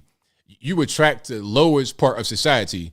It's just like when you install a basketball court in a low-income apartment complex. Oh, they didn't like that at all. They did not like that. They said I'm racist. They said I'm racist for saying when you install a basketball court in a low-income apartment complex, like it's going to bring crime, which it does. Okay, but that's not. People don't understand. It's like, check it out. It's not about people's race. It's about people in general, the kind of people that you bring to a place when you do certain things. Just like with weed. With weed, when you legalize it, it's not about bringing a certain race to a place. It's like, look at Denver, Colorado. When Denver legalized weed, what they did was they attracted people from all over the country that wanted to go there to do drugs. Not just weed, but also crack, heroin, and also they had a certain kind of mind state. If you move into Denver to do drugs, you're an addict, usually. So you're going to bring some of that California crackhead street kind of mentality to Denver. I'm not saying that everybody that smokes weed is like that. All I'm saying is when you legalize weed in a place, you're going to attract that. Let's just say the majority of those that smoking weed in Denver are not going to be like that. Well, let's say 5% are like that, and they were brought there because of that reason. It takes 5% or less to completely change a place and turn it upside down. People that live in Denver feel me on this. They feel me on it. Now, when I said that about weed, nobody said anything about race because it's not about race. You got crackheads and people that use drugs are all racist. It's not you go to Portland, Oregon, you're going to see white crackheads. Baltimore's going to be black crackheads. Drugs are not a racist thing. The fentanyl's not racist. It's not. Oh, you're comparing fentanyl to weed. No, I didn't. I'm talking about drugs in general. It's not a racist thing. I speak about drugs and drug abusers, not drug users. Different story. Anyway, so then I got to the whole thing about the basketball court. And the thing about the basketball court is, let's say you have a low-income area already, which is probably going to be, if you're in a major city, it's going to be black mostly. If you're going to be in Atlanta, low-income area, 90% black, right? These are the areas I grew up in as a kid. I lived in 100% black areas until I got to be probably about 14. And even at age 14, when I was in high school, I still lived in majority black areas. I did not live in an area that was not majority black until I got to be a fully grown adult in my 30s, like 33, 34. My whole life has been black area, black area, black area. When I left my mom's house in VA and went to another house, my own, living on my own, I moved to an 80% black neighborhood. And before that, I was living in a 70% black neighborhood. And before that, 100%, 100%, 100%. Even in West Virginia, where I would go for the summertime, our community was majority black in West Virginia, Roanoke, Virginia too, DC too. When you put a basketball court in one of these areas, you attract the wrong kind of people. Everybody's black. We're all black. But you got some people that are not up to no good that are black. and you got regular normies that are black. Okay, you got a bunch of grandmas, single moms, little kids, and whatnot in the neighborhood, mostly a low-income neighborhood. You got the older kids too, but then what's going to happen is when you bring that basketball court, you're going to bring more of the older kids, more of the bad kids, and they're hanging around, loitering, congregating, doing nothing. All of a sudden, somebody start fighting, then somebody start shooting, and that's what happens. This is why when you go to a lot of these areas, you see a basketball court, you have the pole for the actual basketball. You have the basketball pole and the backboard with no hooper net, because they don't want anybody hanging out right there, because that's where a lot of the problems start. You playing the game, somebody got a gun, they want to start shooting. Like guys will kill you over a foul in the basketball game. I've seen it. I said it before and I got laughed at, but it's like people that don't understand, never been in a place like that. They never lived in the hood type area where that kind of stuff goes down. But I digress. Oh, booze worse than weed. I don't care. Personally, I don't really care about, I don't think weed is that bad, but that's not even the point. If you want to smoke crack, weed, heroin, drink, I don't care. That's your business. The problem is when you do certain things, there is an effect. There is a result. It may not be because that thing is just so bad. It's just when you do certain things, you attract certain kind of people. Basketball is not bad, but when you put a basketball court in one of these low-income areas, you're going to attract negativity. Weed may not be that bad on itself, but when you legalize weed, you're going to attract negativity. It's just a fact. I don't take pride in saying it. I'm just being real. It's just honesty. Don't everybody like honesty, though. This is why people like politicians. If you're a political person, a politician, your job is to make things sound good and palatable for your constituents. If you say the truth 100% without any kind of sugarcoating, they're not going to like you. That was Trump's problem. Okay, he had too much personal vendettas and said the truth too much. People love your politician. Clean shaved, 6 foot tall, pretty guy, wordsmith. That's why Obama was so popular. Obama was so smooth and so witty. He could just tell you a lie and you would love it. You would love it. If he were to be truthful and tell you what's actually happening, then you won't like him so much. That's all. That's all that there is to it. And tell me I'm lying. Denver, Colorado, it's a case study. Tell me that when they legalized weed, the crime didn't go up. Tell me that, and tell me and be truthful about it if you're telling me that. Okay. Now, alcohol is a different story. If it was me, I would say none of that. You just ban all of that. And really, you have dry county still. You still got alcohol prohibition in certain parts of the country. But that's a different story. The whole point is when you do certain things, there's a result that comes as a result. But you can't say I'm racist for pointing the result out. It is what it is. You disagree? Like, what do you disagree with? Do you disagree with what I'm saying as far as the crime going up? I'm not saying anything about weed being bad. People just get in their feelings. They think that I'm saying that weed is so bad and it should be banned. I'm not even saying that. All I'm saying is when you legalize weed, you're going to increase the crime. Denver's an example. Tell me I'm lying. If I'm lying, then I'm lying. If I'm wrong, then I'm wrong. If I'm right, then I'm right. And it is what it is. You could do whatever you want with the information. Hold on. Let me see if I can find. Let me see. I'm gonna find more information about that and then put it up for you guys. But I digress. All right. If you like what you're hearing so far, please give the video a thumbs up, like the video, share the video, do all of that good stuff. I don't want any of the drug users. Hey, man, I love weed. Great for you. Great for you. But what about I guess there's pros and cons. The pros, you get to smoke and it's fine. What are the cons? There's pros and cons to everything. There's pros and cons to legalizing alcohol and not legalizing it. You had prohibition. That was a problem.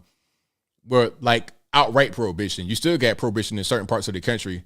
quiet is kept. They don't want to talk about that part. They don't want to say that you still got dry counties in the country. People didn't know what that is. What's a dry county? Look it up. Anyway, I digress. We got super chats on deck, and then I'm going to get to the calls. We're going to try Skype in a little bit. We're going to try to see if it works. I think they may have lifted my restriction, but we're going to see. Ultimately, I canceled my subscription to Skype's phone number service.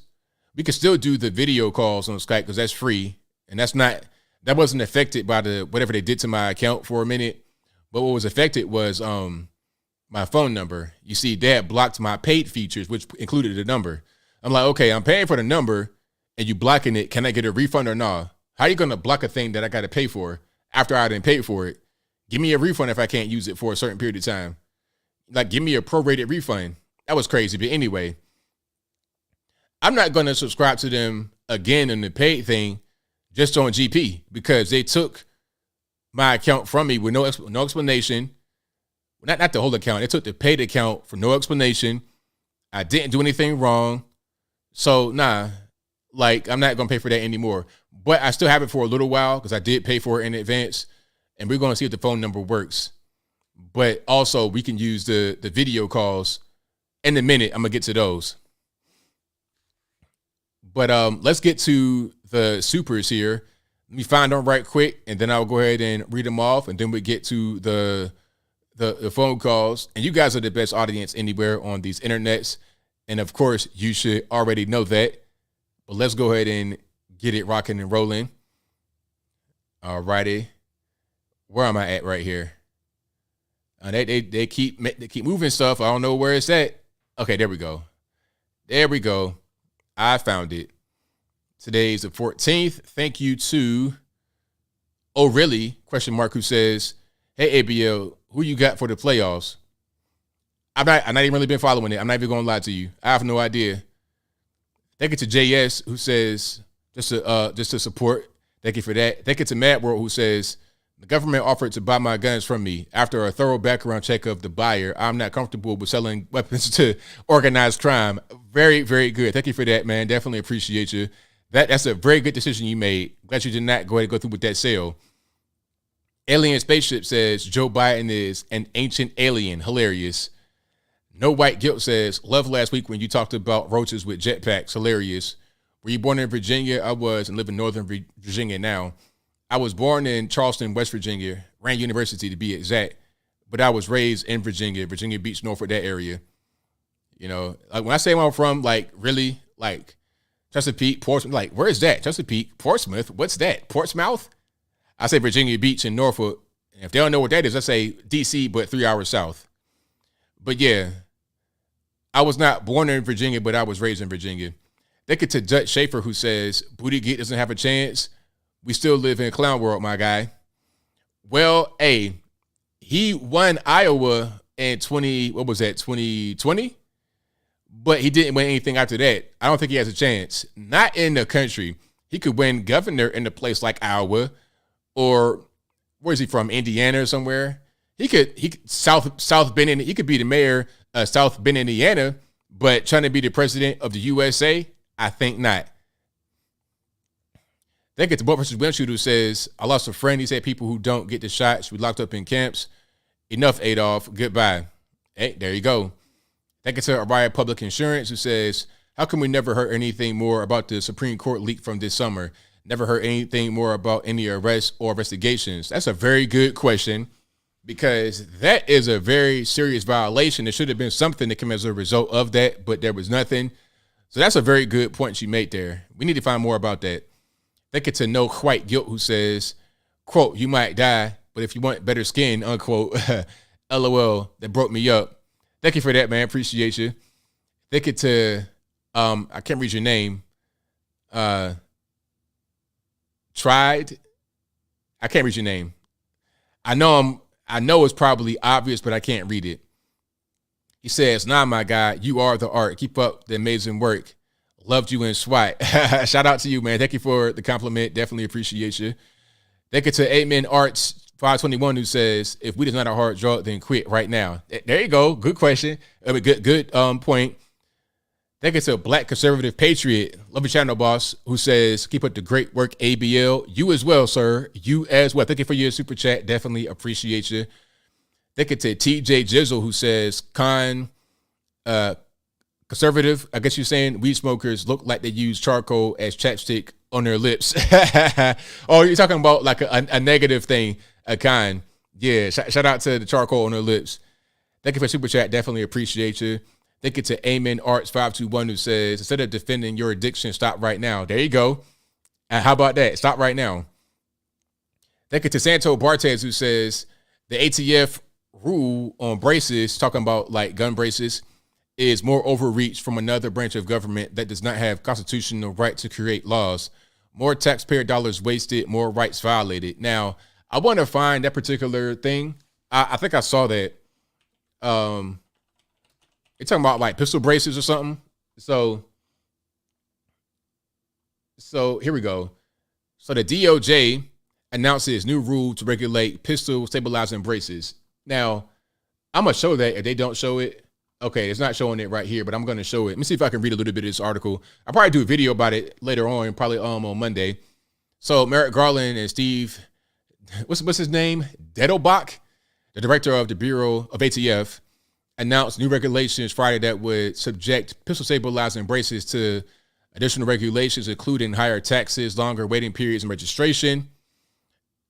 Gun control proponents argue that stabilizing braces, which can be attached to pistols, effectively transform a pistol into a short barrel rifle. That's the whole SBR argument, okay, which are heavily regulated under the National Firearms Act, NFA.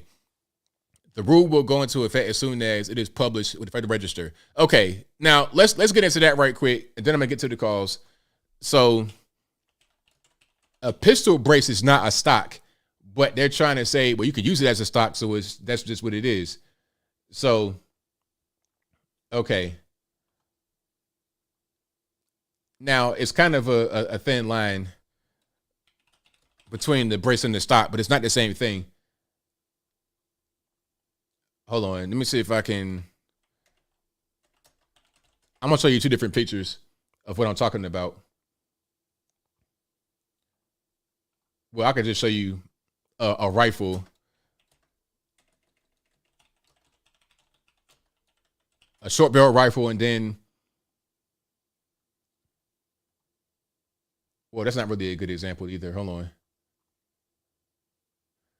I'm going to show you an AR-15. Because it gets kind of weird. I had guns back in the day that I could show you. You know, at one point I had two guns. I had a pistol. I had an AR pistol with a brace, and then I had a rifle, an AR rifle with a stock. I had them at one point, but you know, tragic boating accident. I lost both of my guns, or else I would do a live demo right now, but I can't because the guns are gone. You know how that goes. So this right here is a pistol brace. You see? So that gun right there is a pistol. Okay? It's a pistol. It's not a rifle. It's a pistol. Probably chambered with 9mm or something like that. This is not a stock. It's a brace. You see, the whole point is to brace it on your arm so you can shoot it like a gun, like a regular pistol, and it stabilizes it. And that's the whole point. Now, if you put that brace up against your shoulder, like if you shoulder it, then in the eyes of the ATF, that could be a stock. Then that could be a short barrel rifle, and that's BR. Okay, that's the whole thing. So they're saying they don't trust you to use it as a stock. They say you're going to shoulder it all the time anyway.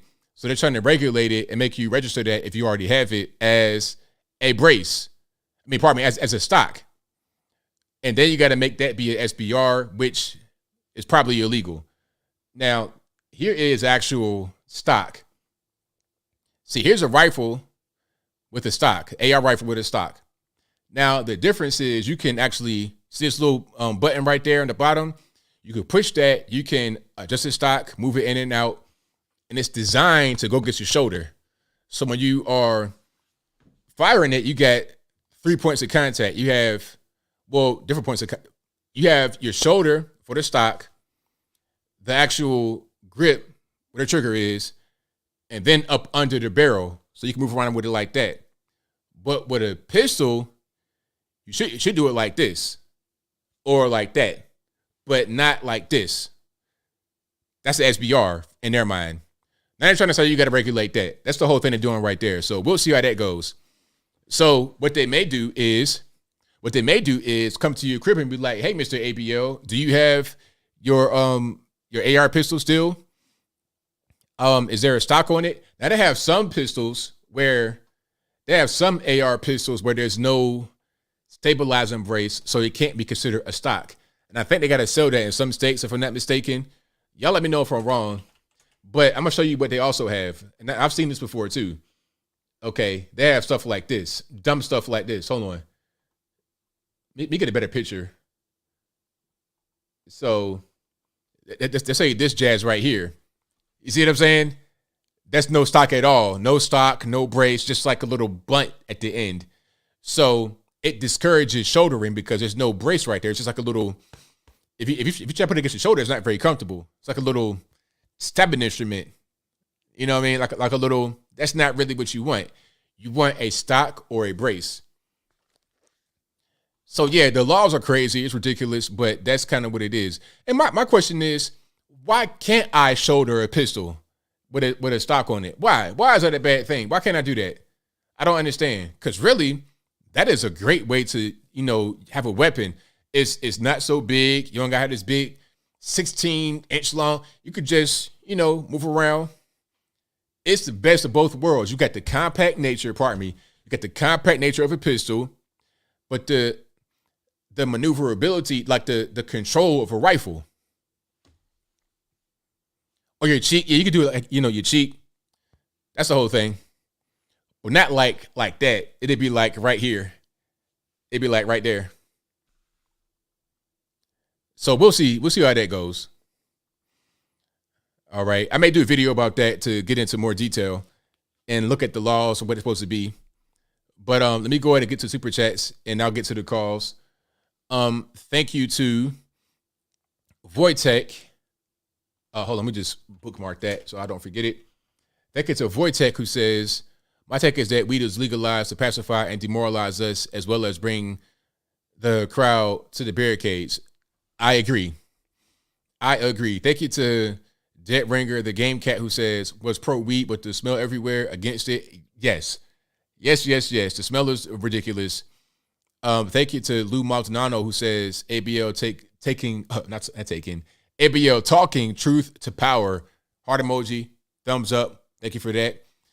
And thank you to TR13. I can't read your name.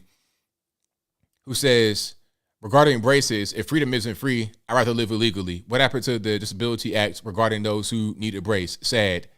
Point. They don't really care about that, though. They're just trying to crack down. And I don't understand the point, really, because, I think I do understand the point. They want to tell you it's about regulating people from going out there, committing mass shootings or whatever, but the majority of the shootings happening in the country are with handguns, regular, some of y'all don't handguns. So what are we talking about? Rifles and SBRs? Most guys ain't using no SBR or nothing like that in a crime. Using a regular handgun, Glock 19, something like that. So what are we talking about exactly?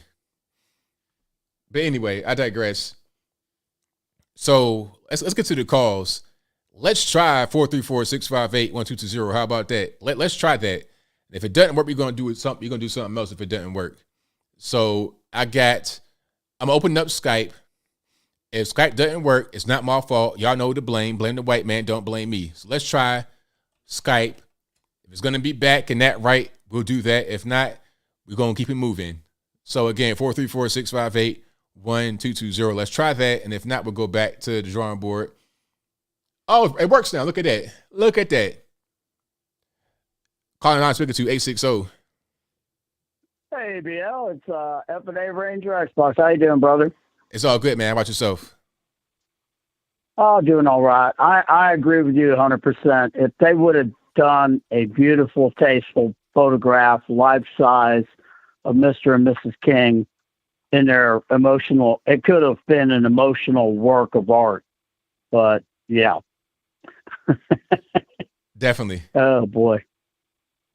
I got a joke for you, and I'll close with that and say goodnight to everybody. Ready for it? All right, I'm ready. Okay. I made a meme with a picture of Blumenthal, and it reads, Trump's collusion with Russia was so secret that not even the Russians knew about it. And I'll leave you with that, brother. You have a good one. Thank you for the call, man. Appreciate Bye. you. Love you. All right. So we got calls working again. That's interesting. The number to call is in the description and also in the ticker right here, 434-658-1220. 475 speaker to. ABL, my brother from another mother. What's going on, boss? Bro, you've been off the chain tonight. Well, thank you, man. Appreciate For that. real. Seriously, bro. You're a godsend. Everything that you're saying is so spot on in so many facets. I'm shocked. Yo, can I put my son on? Bro, we love you, man. He's doing the Lord's work, bro. Go for it, man. Okay, yeah, let's go for it. Vinny, dude. My brother. Hello. Hello. Put this down. Hold on. How are your day? What's going on, sir? How are you? I'm doing good. You? I'm doing great, man. Glad you're watching the show and enjoying it. Yeah. Well, thank you for calling in, man. Yeah. You there? Hello? I don't know what happened. I think they might have hung up by accident. So yeah, shout out to the young man. Can you hear me? Yeah. All right. You. All right, thanks, brother. All right, now. We love you, man. We love you. Love you, man. Love y'all, man. Appreciate y'all. All right. Shout out to the whole family watching, calling in. I appreciate that. Got the youngsters on the line. 859 on the line. Who am I speaking to? Hey, Bill. This is Christian Bonneff. I wanted to ask you about Kevin McCarthy. All righty. I watched, what was it, the 15th vote, correct me if I'm wrong, where he finally got the speakership, won the speakership. And, well, my question is, do you think he'll stick to his promises, or do you think he'll just be a neocon?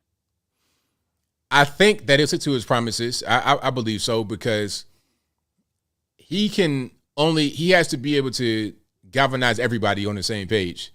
I think that's really the main role that he has. And if he doesn't stick to his promises, he's going to have a lot of problems. And we can't really afford that. I don't think there's much that the House on our side would be fighting about anyway. So I think he will stick to his promises. Now, could I be wrong? Yes. But I don't think that I will be. Also, I wanted to ask you one more quick question. I sometimes see you like with Officer Tatum and Jericho Green and Black Conservative Perspective. Do you know when you guys will be doing another live together? I really enjoy those. Yeah, that's a good question, man. I don't know. Everybody's busy, so hopefully we can get some time and go ahead and do it. But definitely with Brandon, he has a radio show that Larry Elder had. He took that over, so it's like between the radio show and then the YouTube and then the business, and everybody got stuff going on. It can be hard, but hopefully we have time to do something else pretty soon. Alrighty. Thank you for taking my call. Have a good night, sir. Thank you for the call, man. Appreciate you. All righty. Shout out to the caller. Yeah, man. It can be kind of hard when you get a lot of stuff going on. It could be very difficult. Okay, let's go to 773 on the line. I'm speaking to. Hey, Bill. Hey, about that. The last number you were using for your last show was a little bit harder to call in.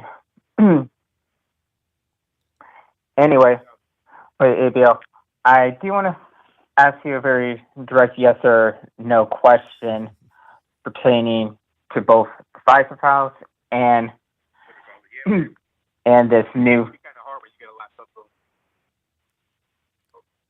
Okay. Yep. Okay. I do have a question with the Pfizer files. For starters, if you've heard about them, as well as about who now? Well, if you've heard about the Pfizer files that Elon Musk has slowly been releasing, and about with sud deaths. I've not heard about that. No, I haven't. Okay. Well, Elon Musk has released, and Patrisse Cullors has been talking about it, as well as the Doctor of Common Sense.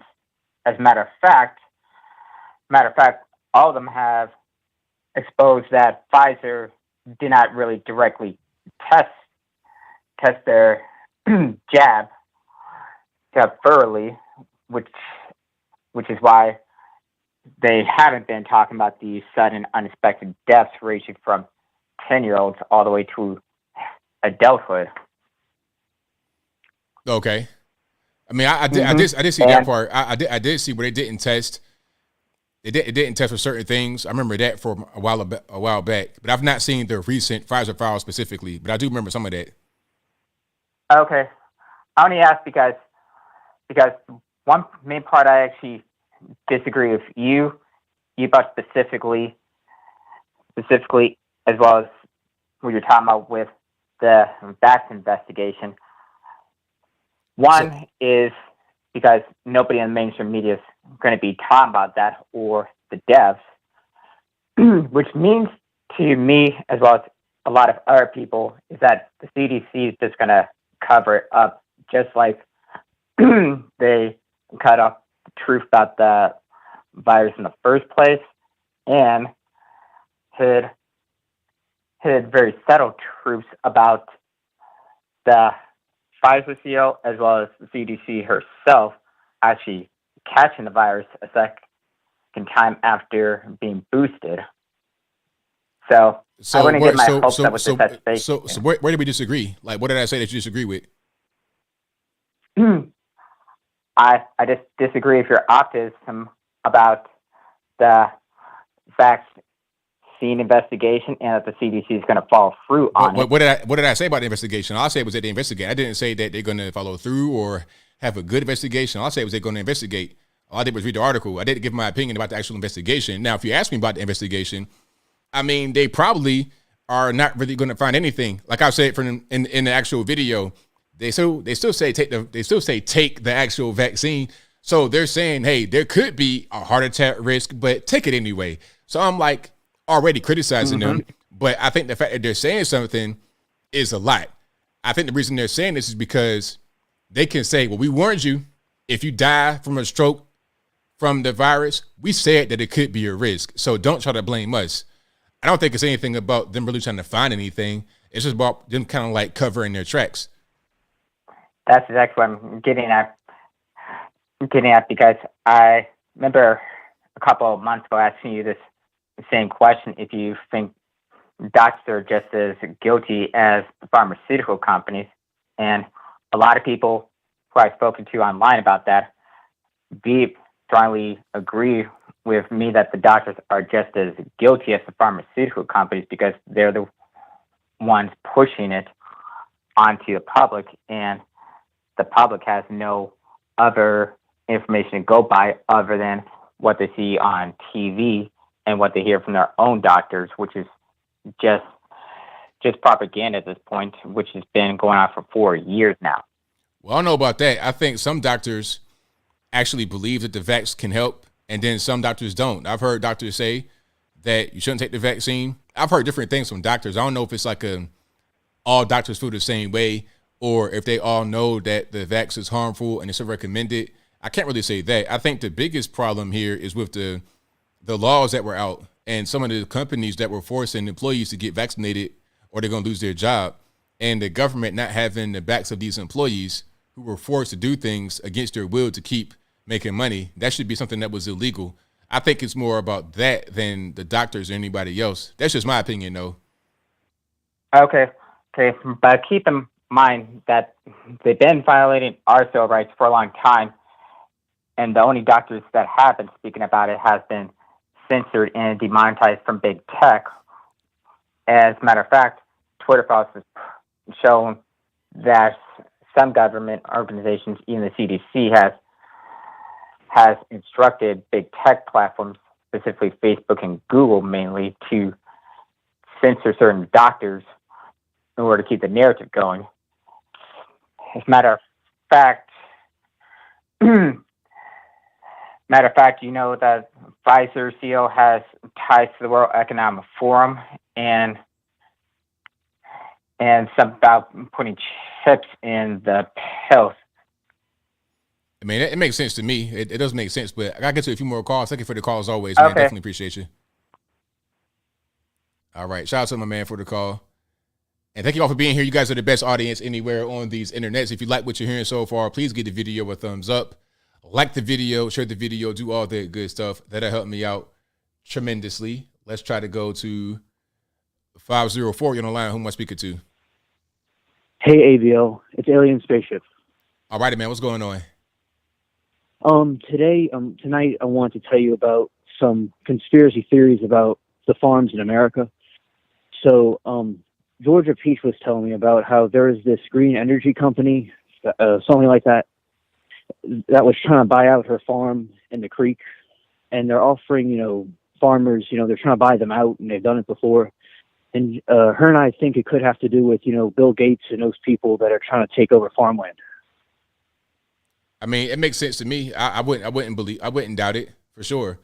And, right. A lot of people, they kind of would fold. It's like, hey, it's a lot of money. I'm gonna just get paid to do it, and then they'll take the offer, and then a Bill Gates or somebody just buys up more and more land. That's how they have control.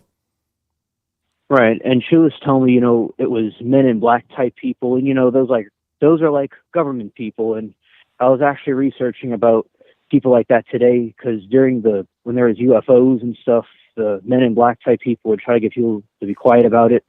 And it looks like these people are trying to get the farms in America in our modern times.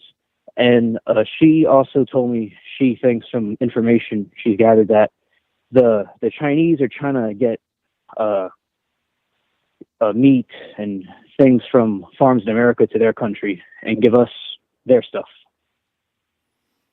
Yeah, I mean, that's going on all over the world. China, I mean, they got so many people, and it's hard to view all these people. I mean, like China has an image, I guess, that they try to put out of being advanced and stuff in Beijing, Shanghai, but it's quite a few slum areas, people that are not really doing very well, people that are kind of like starving. So they are all over the world trying to gather resources and whatnot for their people. Right, and they're angry at us for the opium wars and whatnot from the East India Company, which has to do with America really distantly, and their communist idea is to take over the world. So that's basically some interesting information I gathered from, knowing so many people on YouTube, that they're trying to seize the farmlands, like, different people were saying, and my friends in the chat were saying, and it's something, to be concerned about, and that's no one to bring to your attention. Well, that's a really good point you made there for sure. All right. That's all I have to say. Thank you for taking my call. Thank you for the call, man. Appreciate you. Okay, bye. All right, great call. Shout out to my man for the call. And the number to call is still 434-658-1220. It works for now, but we got the backup just in case we want to start acting up and acting crazy. So you guys call on in. 773 on the line. Who am I speaking to? ABL, it's your retired Chicago police officer friend. How you doing? It's all good, man. Can't complain. Yeah, glad to see that your Skype and your regular number is working. It works a little bit better, I think, than the other one. But ABL, here's the thing about people dying of COVID and of the vax itself. When you're a policeman, if you do something inherently dangerous and you get killed on the job, it's in the line of duty. So if you're shot or stabbed in the line of duty, your family, the benefits are a little bit higher. However, if you just if you're working and you die of a heart attack, it's on duty, but it's not in the line of duty. It's not in the line of duty. So your family gets less, because anybody can have a heart attack, but not anybody is susceptible to being shot or stabbed, although in truth they are, on your job. So there is a distinction between in the line of duty and on duty. And there once was 12,500 policemen on the Chicago police force, but now there's only about 10,000, some say even a little bit less. But let's just say 10,000. Out of 10,000 officers who were working during the height of COVID, never quarantined, 4 officers died of COVID. And our union is trying to get them in the line of duty benefits as opposed to just dying. Because there's no way to say where they got that COVID. And here's the thing. When everybody was quarantining themselves from the public, we were not. So we're trying to get those 4 officers in the line of duty pay for their deaths. But the point here is, out of all those officers, 10,000 officers working every day and not quarantining themselves, the police department has only, identified 4 as dying of COVID. So what is the real health risk?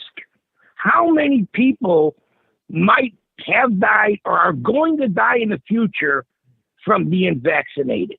Because that vax has not been fully tested. And that's the thing. They're never going to be able to prove that vaccine has killed people. I would say that it's probably killed more policemen than those 4 that died of a diagnosis of COVID. And how many people in this whole nation are going to die from that vaccine? Because here's the thing. People are dying of cancer and everything else. And there are promising cancer medications out there, but we don't, we make sure that the cancer research is, you have a double-blind study, and you have these studies for years, and the effects of these cancer treatments, even though it has saved some people in the testing. So the vax has never really been tested. And I suspect that many, many people are dying or going to die an early death because of this vaccine, having taken this vaccine. I personally know a lot of young people that have just suddenly died. And of course, they're going to say cardiac arrest, or, they were overweight, or they had this or had that. But in fact, taking this vaccine into your body is probably the thing that contributed to your death, your untimely death. You shouldn't be dying, for the most part, when you're 47 years old and 38 years old. This is a young time to die. Everybody dies, and people die of many different things. But that vaccine, I believe, they're now backtracking and backpedaling to say, well, maybe this wasn't too good or that wasn't. But before, they were saying that, you need to be forced to take the vaccine because you're putting my life in danger. What are you talking about? It's completely ridiculous. And the other thing I wanted to say, ABL, kind of lost my train of thought there. I was going to tell you something else about some topic. Then when I hang up, I'll remember it, unfortunately. Anyway, I can't remember what I was going to tell you. I got all mixed up on that. But anyway, ABL, great show.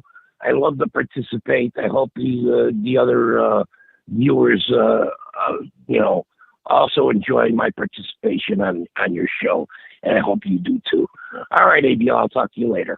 Thanks for the call, man. Appreciate you. Thanks. All right, great call as always. You guys are the best audience anywhere on these internets.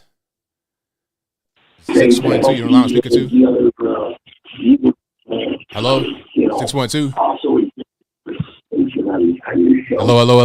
Hello.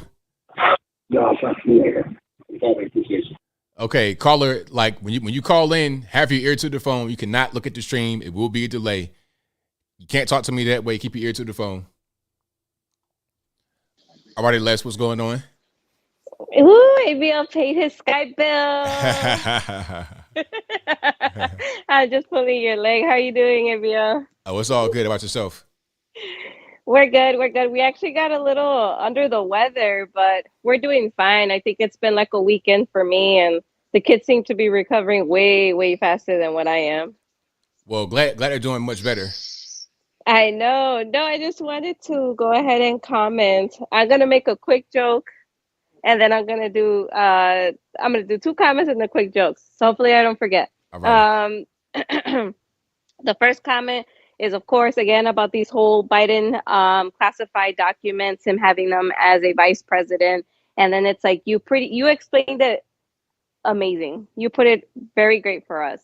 It was illegal. He could not have that as a vice president, and then that's the thing. They made such a big deal of President Trump having the documents, and it was very secure versus Biden now, and he had them just thrown around in his garage by a Cadillac. The other one was like in like an office or something that he owned, right? The first time we heard about it last week. Yeah. Yeah, so it's like, the hypocrisy of it all. I mean, is there going to be equal justice here, in regards to what's going on with Biden? I don't know. What do you think, ABL? Not at all. I think either it's going to be this. Either they're going to ignore both, or they're going to give a lot more heat toward Trump. So they're probably going to ignore both, because if they give all the heat to Trump and not Biden, it'll just be too obvious. Yeah, you're right. I don't know. Maybe the Democrat Party is going to try to use this as an excuse and a reason to get rid of Biden maybe a little bit sooner than we expected, or for him not to run at all anymore. Of course, absolutely. That's the actual goal, is to get him dirtied up, so right. the public doesn't like him, and then they could put in their next guy and have him run. Right. Yeah. Oh my goodness, it's crazy how it's just all surfacing, and then that too. There has to be a reason why this is surfacing, because think about it. They wouldn't really surface none of this ugly truth if they didn't want it to come out, because I know they have the power and the capability to hide this stuff away. That's correct. It's crazy. It's mind-blowing stuff, but this goes to show more to the American people just how unjust the conservative party gets treated versus the liberal party.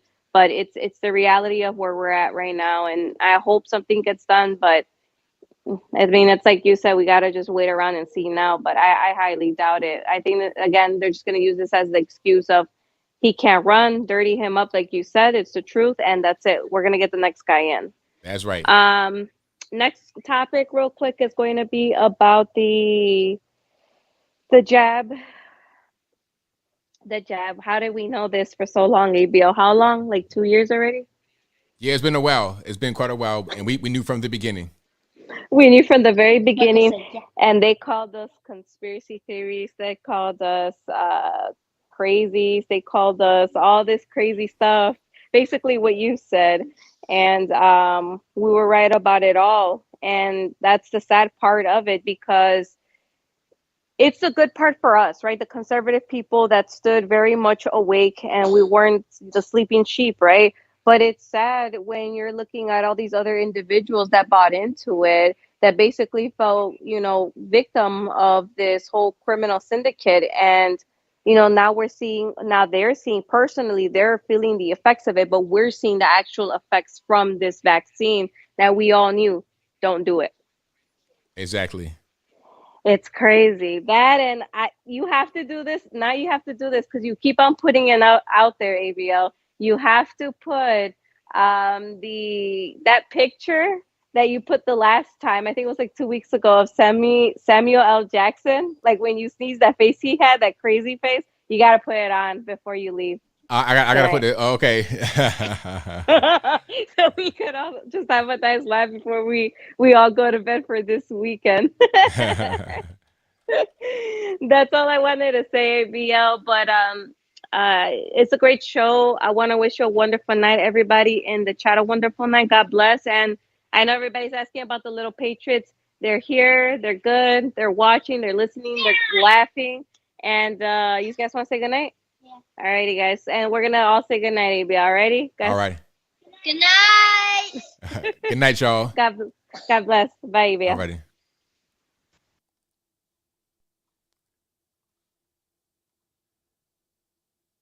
Alrighty, great call. And you guys are the best audience anywhere on these internets. If you like what you're hearing so far, please give the video a thumbs up. That picture right there was Samuel L. Jackson and Black Snake Moan. I put it up before because somebody said I look like Samuel L. Jackson. I resemble that remark. I do not. I would never. You know, but shout out to him. Let's keep on going here. Okay. 612, you don't line who am I speaking to? Hey, this is Brandon. All righty, man. What's going on?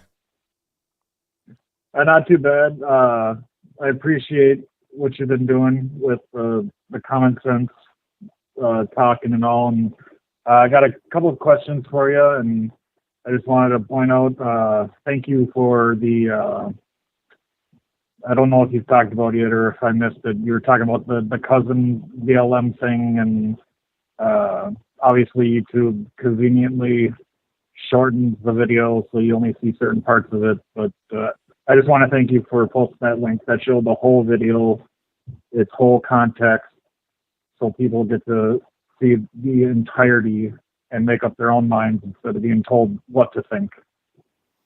Absolutely. I mean, that's very important because when you have videos that are crafted for a narrative that's dishonest, just in its nature, like I want you to see the entire thing, all the evidence, then come to a conclusion or at least an opinion about what you think about it, rather than a person trying to make you think a certain thing by what they present to you. That's very dishonest. Yeah, and that's the world we currently live in. You know, this bullshit, unnecessary culture war. Oh, sorry about the swearing. This culture war that we're in. You know, the information war, whatever people want to call it. I got to say, I'm glad you didn't get by a toilet. That's good. I noticed the other show you had to dodge a couple toilets on the highway. It was crazy. But I do have a personal question. Well, kind of personal, but so I've been a streamer before. I'm currently taking a little break, but if I were to go back to streaming, I am contemplating doing some type of political show like you're doing. You know, more of just a common sense, not gravitating towards one political party or the other. Just, you know, a common sense, emotional conversations. You know, 1 + 1 = 2. Do you have any tips for me? What should I do beforehand to prepare myself and the like? That's kind of a broad question. Like, what do you mean specifically as far as like how to gain an audience, how to stream? Like, what's your more specific question? I guess the audience part would be relevant, but I should ask prior to that, which platform? I'm assuming stay away from Twitch because I don't ever hear you on Twitch, and when you watch political shows on Twitch, they tend to be left-leaning. I'm not sure I'd use YouTube with all the restrictions, maybe Rumble or just what's your thoughts? Like, what's a good platform for a newcomer? I mean, really, the best platform is still YouTube, in my opinion, because you have the bigger audience. You have the best way to stream. Twitch is not necessarily bad from what I hear, but it is a lot of people on there that are on the left. Now, I'm not sure how open they would be to anybody that's conservative over there. I think it'd be a wide open lane if you have people over there that want that kind of content. You know, I'm sure there's some guys that watch some gaming streams that are conservative as well. So you could try Twitch. I mean, I know some guys that simulcast YouTube and Twitch at the same time. So you could really do both. But YouTube is still probably the king for streaming. And what I always tell anybody that wants to start this is just be consistent. You might have one person watching. Like me, when I first started, it was like one person, two people watching, like on Facebook when I first started, like in 2014, 2015. And then I started to come to YouTube, and just it gradually built up. But you got to be consistent. If you fall off and you're not really putting out stuff the way you used to, that's the easy way to just not have any kind of success.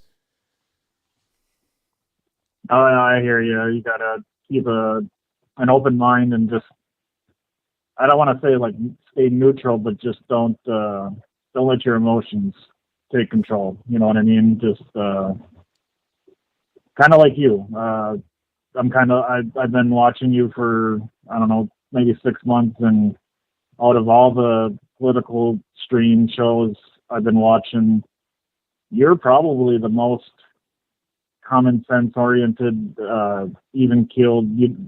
Obviously you're conservative, but you're not in your face, and you're showing all sides, both sides of the coin.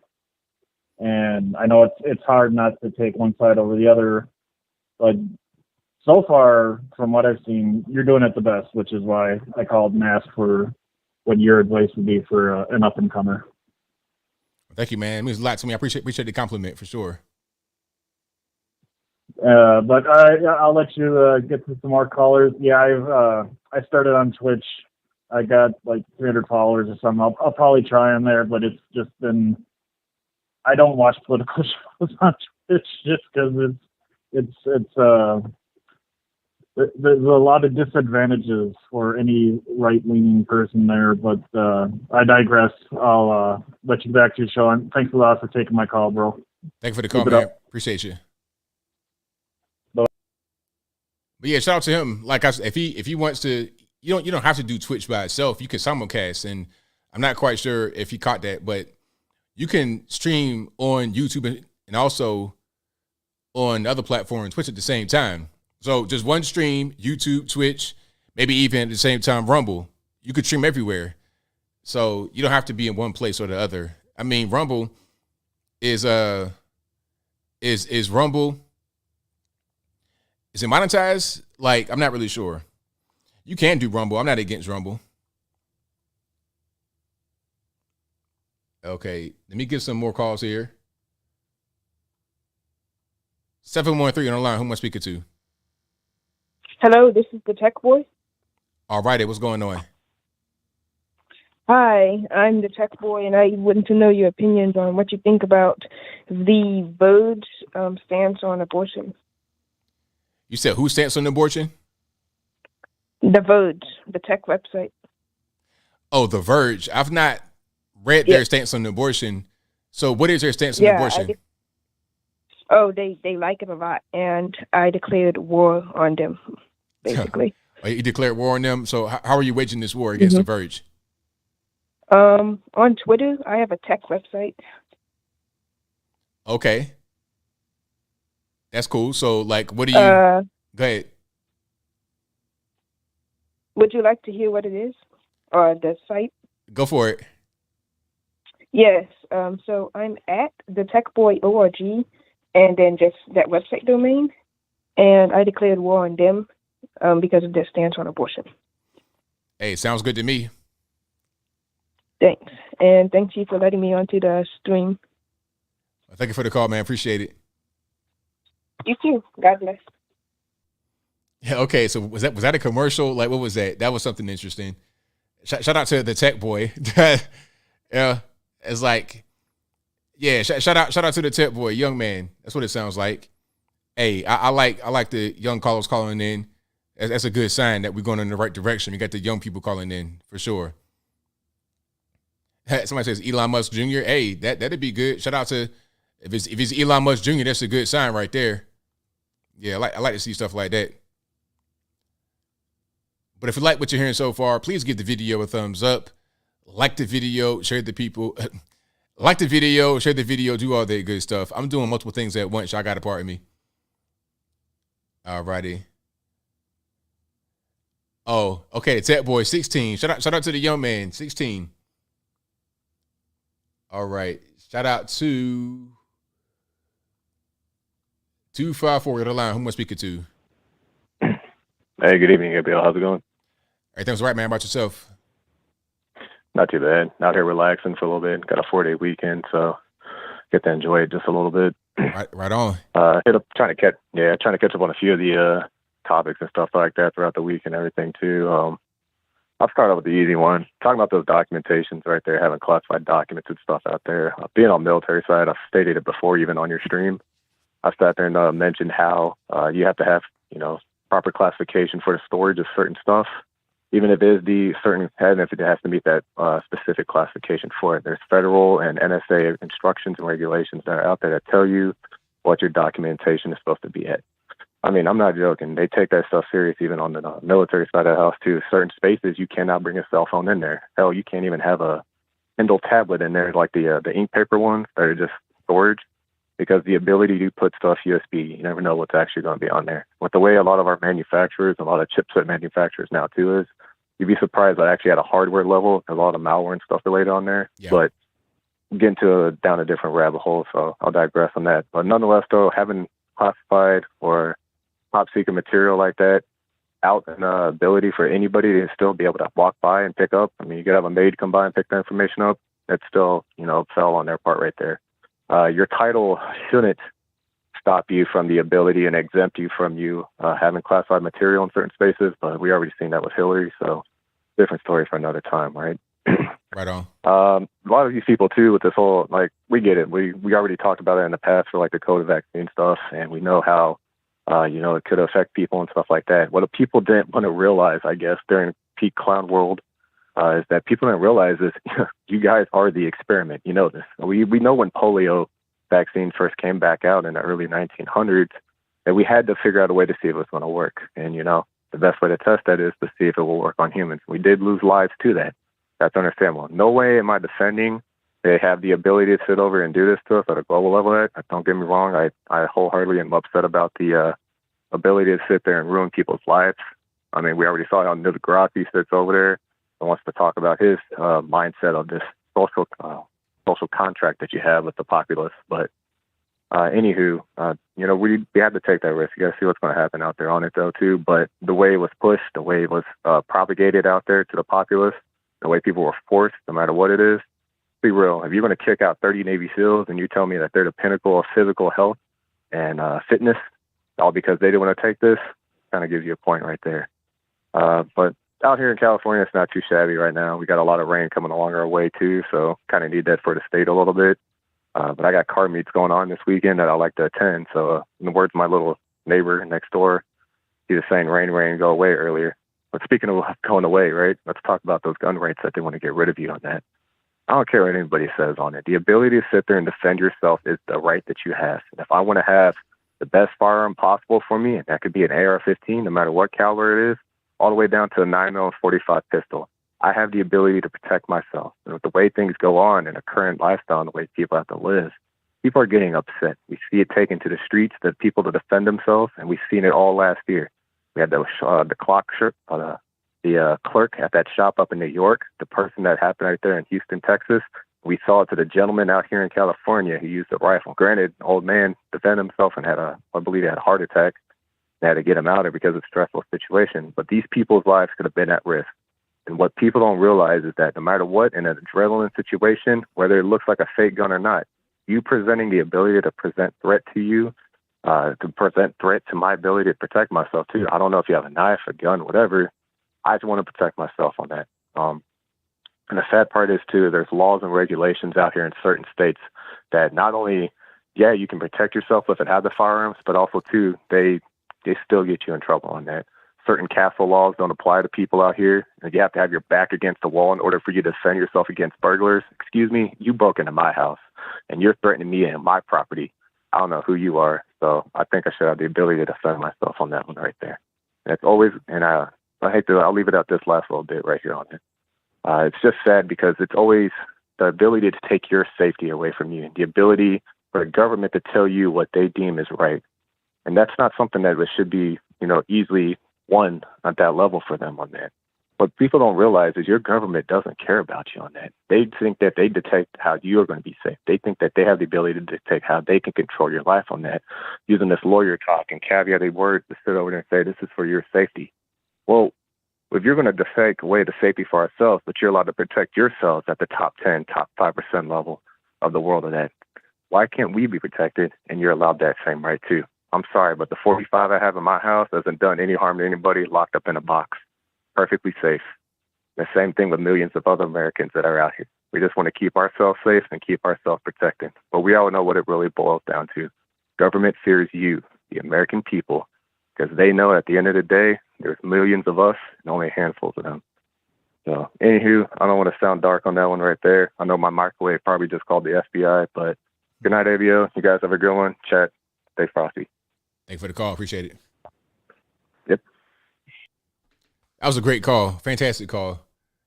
And you know what? What he was talking about at the beginning, as far as like the malware on some of these devices, like on a hardware level, is real.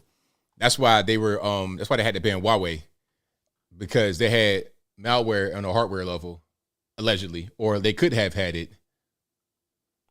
405 on the line. Who am I speaking to? Hey, ABL, it's Dustin from Oklahoma. How's it going? It's all good, man. What's happening? Not much. Hey, I want to comment on those pictures you showed from the art museum. Yes. Let me just say this. I remember old episodes of The Simpsons way back in, I think, with like the 90s or something. Yeah. And I remember Homer Simpson was trying to build like a backyard grill or something. I think he did a way better job than some of those people did in that art museum. I believe so. I think you're right about that. Yeah. I mean, come on. I mean, come on, people. I mean, like, you call that art? I mean, it looks like junk. Yeah, I was thoroughly disappointed when I went in there. 'Cause I paid for that too. I paid for the museum. I thought it would be great. On the outside, it was beautiful. I was like, okay, it's going to be a great museum. I go in there, I see straight garbage. It's like, what in the world is this? You pay $30 for garbage. Look, you should have won a Darwin Awards, man. I mean, yeah. I mean, I feel sorry for you, man. Man, I actually do feel sorry for you, man. I mean, yeah, I like to go to museums as well, man. Because yeah, I kind of like to expand my knowledge because I took art classes in high school, and like you'll be amazed what of some amazing art I was exposed to. I mean, like, man, modern art, it's just trash nowadays, man. I mean, like, you gotta be paint, you got paint within certain guidelines. I'm like, dude, I look at the convention and I see like way better designs, way better paints and what some people can come up with than anything else. Come on. Yeah, I'm right there with you, man, for sure. I know how it is. I mean, come on. Come on. I mean, it's just ridiculous. I mean, you and I can agree on a lot of things, and we can disagree on a lot of things. But I mean, come on. I mean, like, at first I thought he was just pulling my leg on you. But once you were starting showing the pictures, I mean, like, oh my goodness. Oh yeah, I was serious. I wanted to show the pictures to. I was laughing. Yeah, it was. I had to show the pictures to prove what I was saying. I was not making it up. I had pictures to prove it. It was crazy. Oh yeah, man. Well, I tell you what, ABL. When you come to Oklahoma City, I'll take you to a awesome museum. I'll take you to a museum full of bones and all kinds of stuff. Hey man, that sounds great to me for sure. I tell you what, let's get together and then we'll just hang out here in Oklahoma City, okay? I got you, man. No problem. We'll have a night on me. No doubt, man. Thank you for your call, man. We'll talk to you later. All right, now. Bye.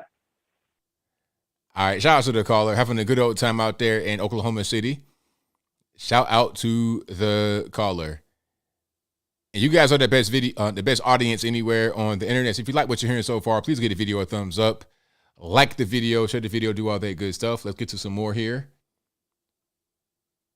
440, you're on the line. Who am I speaking to? What? ABL, this is George. I've called before. Maybe you know my voice or not.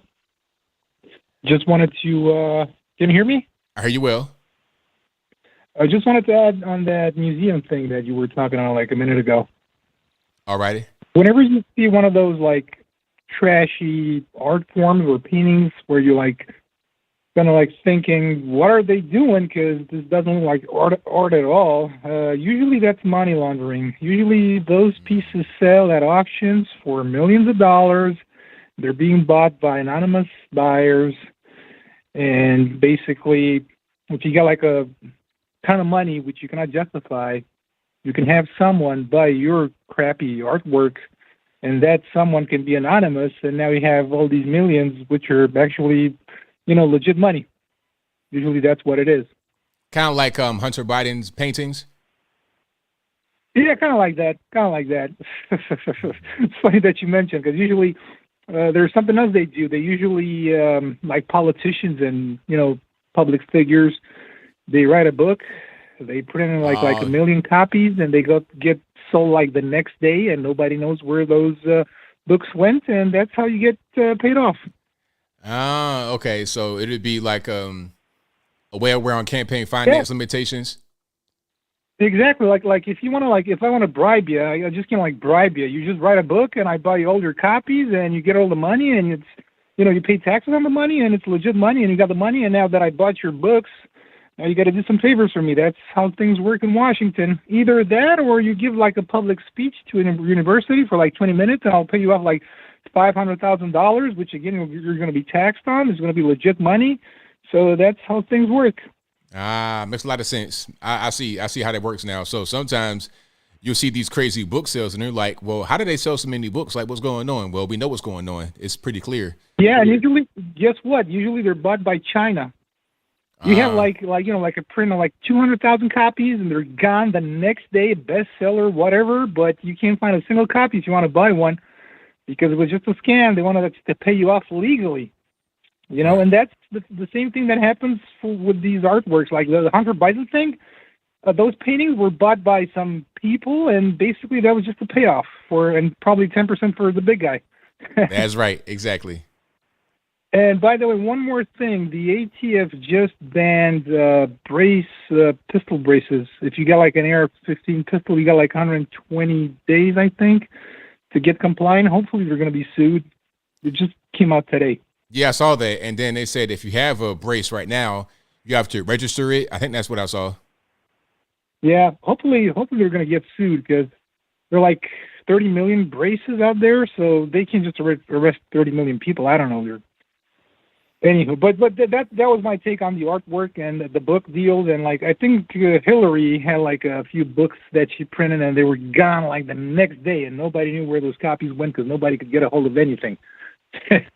Right. So that's how things work in Washington. Anyway, those were my 2 cents. Thank you, and keep doing a great job. Thank you for the call, man. I appreciate you. Thanks. Bye. Great call. Yeah, it makes a lot of sense to me. That's how they get around the campaign finance laws. They just, buy a bunch of your books. It's like, okay, who's buying that book? Well, we know who's buying the book. 512, you don't learn who am I speaking to? This is Sean. All righty, man. What's going on? Oh, not much. Just watching the show. Joined a little bit late, and just wanted to have a chat. All righty. So what's on your mind? Oh, yeah. So what I was really calling about is why no action ever seems to happen with all the corruption that's going on. I mean, it's so clear seeing Biden and what he's doing, and like it was all the Ukraine stuff before he even became president, and everyone seems to have forgotten that, and now here we are in the same boat. But I'm just curious on your thoughts. Why do we still not have any type of resolution, and no one's holding anyone's feet to the fire? And it just seems like it's so clear, but yet we do nothing. I'm just curious on how you think of that. And yes, that artwork today was awful, to say the least. Well, I think it's just too much. The corruption is so deep that the people that are responsible for the penalizing are in on it. So nothing ever happens because it's all the same. The people that are committing the acts are corrupt, and those who are responsible for watching them are corrupt. It's like, okay, if you have people that are working for you, you have somebody watching your money, and there's somebody watching that person, and somebody watching that person, and there's somebody watching that person, but they're all corrupt and knowing it. You have nobody watching your money because they're all taking your money. That's kind of what's going on in DC. And that's kind of what I was talking about before when Trump was talking about the swamp. It's like, I look at the swamp in DC as like an octopus, and the tentacles are in every way you can imagine. I'm talking about the federal government, people that you elect for Senate, House, whatever, White House. Then you have the judges. Then you have the staffers, permanent employees. The corruption is so deep, it's hard to get out of it. Is there any way that you see to get out of it? I mean, to me, it just seems like it's almost pointless. I mean, I know we fight and to try to keep things, as good as possible, but it just feels like there needs to be some type of tipping point, and I'm baffled on what the solution is going to be. Well, I mean, the main thing is, I would say, just reduce the size of government, because the larger the federal government gets, the more corrupt it will be, and the more the corruption will be entrenched. You can find fewer levels of, you can find less corruption in the local government, of course, because it's smaller. It's not as big and powerful as the federal government, but the federal government is not going to change until it becomes smaller, in my opinion. Fair point. I tend to agree. Well, I do appreciate your show. I actually watch quite a bit. I don't interact that much because I do watch it on a large display, like TV set, if you will. But definitely wanted to say you do an amazing job. I love catching your content. Watch you as much as I can. So anyways, man, I appreciate you fighting the good fight. I appreciate your direction and your thoughts and your opinions. So keep up the good work, dude. Good stuff. Thank you for the call, man. Definitely appreciate you. All right, take care. Cheers. Bye. All right, shout out to the caller. Great call. If you like what you're hearing so far, please give the video a thumbs up. Like the video, share the video, do all that good stuff. That'll help me out tremendously. But yeah, DC corruption is so entrenched. It's hard to get out of it. And the larger the government gets, the more entrenched it becomes. Because it's just, you keep making, there's more and more and more and more people that are involved with it. It's hard to really get beyond it. It's crazy. All righty, Tyler, what's going on? Hey, Anthony. Hey, buddy. Hey, a shout out to that Rand University reference earlier. Yeah, man. Got to shout it out for the home base. Absolutely. Rand U. No doubt. Nawa all the way. Hey, have you noticed that Kamalia, we haven't heard that cackling for a while, or not as much? Yeah, she's been very, very quiet. Do you notice someone else who's on the rise that kind of fits in her demographic from Atlanta? Are you talking about Keisha Lance Bottoms? Of course. I see her she's either got to distance herself and get away from Crazy Joe now, or she's through. What do you think? I mean, I think so. Yeah, because she's not doing herself any favors being right with Joe right now. So yeah, and I think also she knows that Joe's days are numbered. They're doing the whole thing with the documents and all of that. That's the way to get him out of the way, to dirty his name up so he can not be a contender in 2024. So yeah. Are you getting any enjoyment, or is it just me out with Karine Jean-Pierre self-imploding? It's funny. I like, but I kind of saw it from the beginning. I saw that she wouldn't really be able to do the job that well. A lot of times when they do stuff like this over there, they put people in positions they really shouldn't be in. But at the same time, not only should she not really be there, the stuff that's happening around Joe, she can't really defend all these documents. Really, it's an effort internally to get him out of the way So what can she really say? Not much. She can't really openly say that she's supporting the ousting of this guy. So she can't really say too much. You think somebody come to her and told her, like, you know, this is what's really, you know, happening? Or you think... Well, I think you on hold. I think somebody might... You there? Okay. Yeah, I think that she's probably not really in the loop. They probably don't tell Kamala Harris anything. Okay, you're having a hard time with the connection. Let's see if you can come back on. But they probably don't tell her anything. Just like the whole thing with the they say that they didn't know anything about the documents until we all knew about it on television. I don't necessarily doubt that. They probably did tell us all that on TV, including the White House staff. So I won't be surprised at all. All righty. I think my man's having issues with his connection. So shout out to Tyler. Good call, boss. But if you're able to hear me, sorry about your connection. I don't know what happened. Hopefully it's not Skype trying to begin. You know how Skype is. Hey, you're talking too much real stuff, Tyler. Hey, man, they might get you out the way. They might be trying to block your connection next. That's like they try to block my number. But Skype, you can't hold me back though. They might have saw that I was able to get beyond that and get a different number and keep on with the show. You can't hold me back. You can't hold the ABL live show down. We're too strong over here. 828, you're on the line. Who am I speaking to? Yeah, Dean Hicks. Yeah, about the statue. I think that one looked like Sigourney Weaver and the alien celebrating the birth of one. And like the Vax investigation, I just went to the VA and got my first shot, and I go back and get a booster.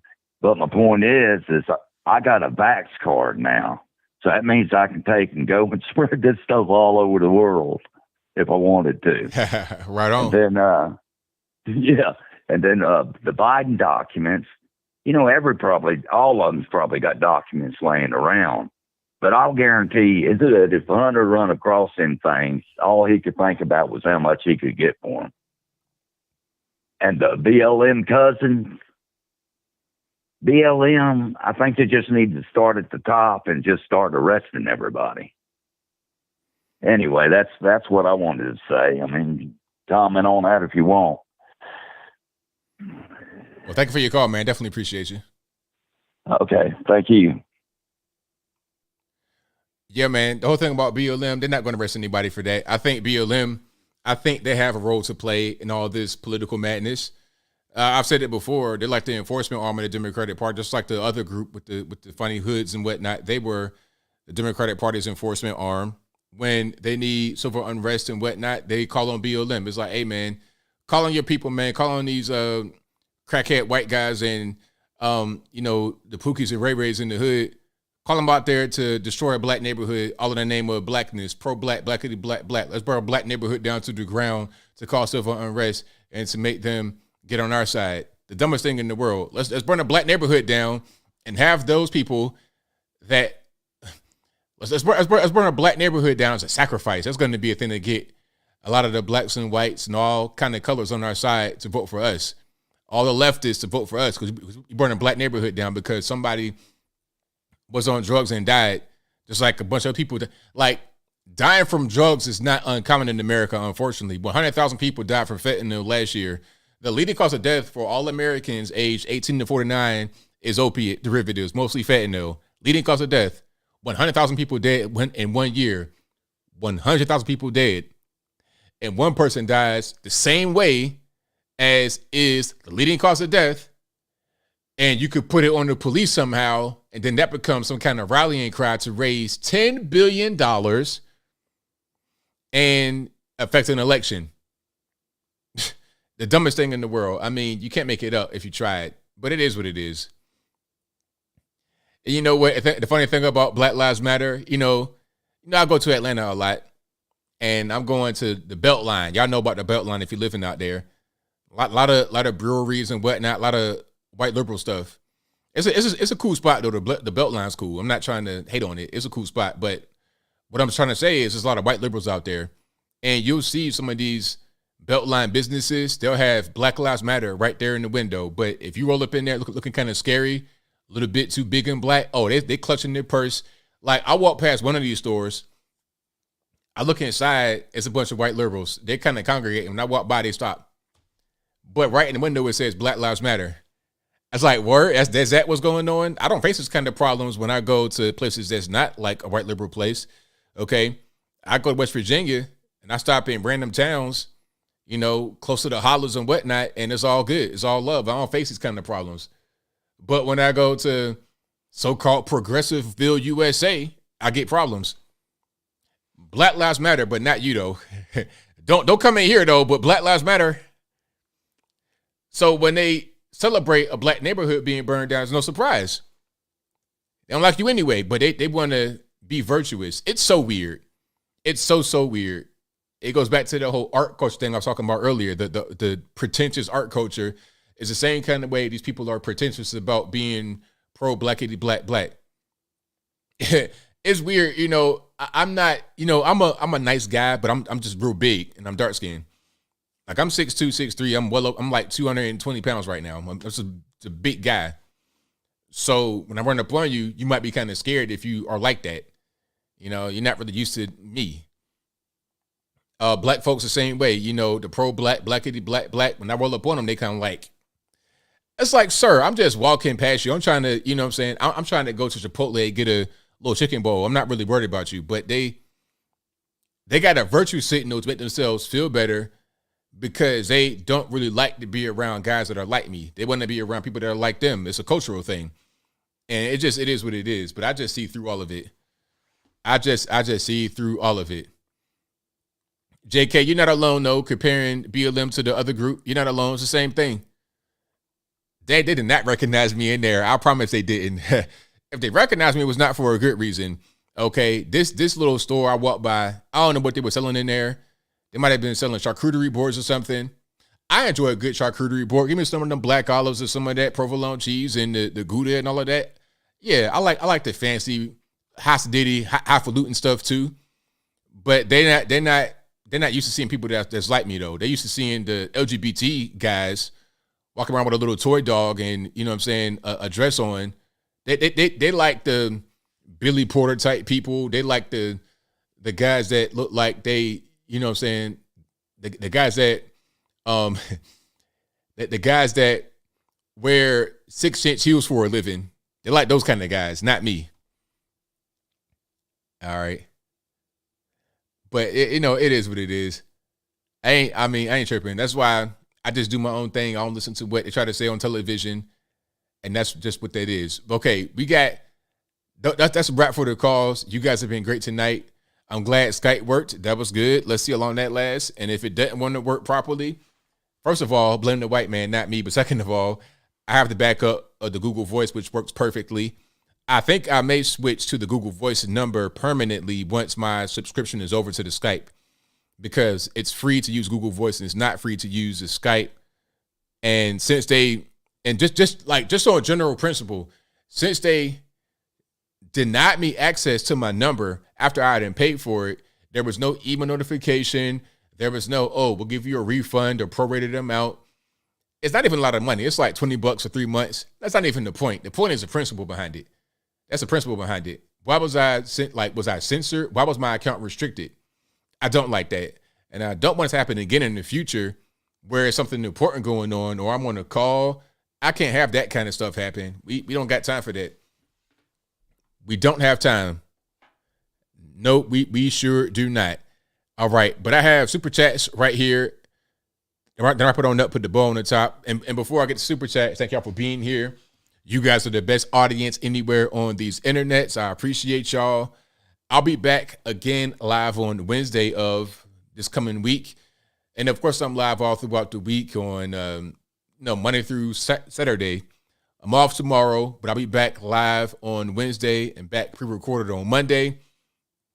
Enjoy your long week. Happy Martin Luther King Day. So enjoy it. If you got a weekend, 4-day weekend, enjoy your weekend. Have a good time. Go out there and barbecue on the gas stove before it becomes illegal. Yeah, barbecue on the propane grill before it becomes illegal. Shout out to Hank Hill, propane and propane accessories. That's going to be seen as hate speech coming up pretty soon. They might try and censor King on the Hill because of the propane advertisement. You know what? All jokes aside, if they start to censor stuff like King of the Hill because it's talking about propane and advertising that kind of stuff, I would not be surprised. Not one bit. Not one bit. At this point, I expect it. Do you know they censored the word field from a college because it could be considered racist? I'm not making it up. I'll show you this last thing, then I wrap it on up. Hold on. Y'all got to see this. Field racist. Okay, hold on. This is NPR. I'm not making it up. USC. Okay, check it out. A USC office removes field from its curriculum, citing possible racist connotations. Field? Really? I mean, so you can't say field hockey? You can't say football field? Baseball field? Oh, because you could be out there in the cotton field picking cotton. That's somehow racist. Like, you got to be racist to think of a cotton picker from the 1700s when you hear the word field. You got to be racist. It's a field. Okay, when you 14 years old, want to play football, what are we going to do? Find the field and play football with your friends from the neighborhood. I mean, what in the world? Come on. California, only in California, right? I understand. You're right about that, Brian. It is California. Okie dokie. I mean, come on. Crazy. And guess what, though? You know, the funny part is the people that ban the word field, if you knock on the door at night, they're calling the federales on you. They're calling the feds.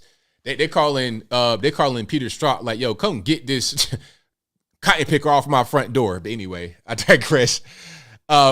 You guys are the best audience anywhere on these internets. Thank you for being here. Thank you to the mods for keeping the trolls nice in check. Thank you to all you guys for watching and retweeting and super chatting or whatever. I appreciate it. This is also a podcast you're listening to live right now. It's available on Apple iTunes, Google Play, Spotify, Stitcher, Anchor, etc. Link for that will be in the description box, or just search ABL Live. I should pop right on up. Let's get back to the super chats. Thank you to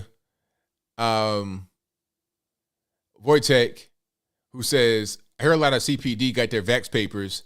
I guess the Chicago Police Department, avoided their injectables. Oh, yeah, there's a lot of that going on. There's a whole lot of that going on. People getting their papers, but, you know, what they may do is go to one of these spots. Remember the little drive-in vax spots? Go to a little spot, or like a hospital type jank.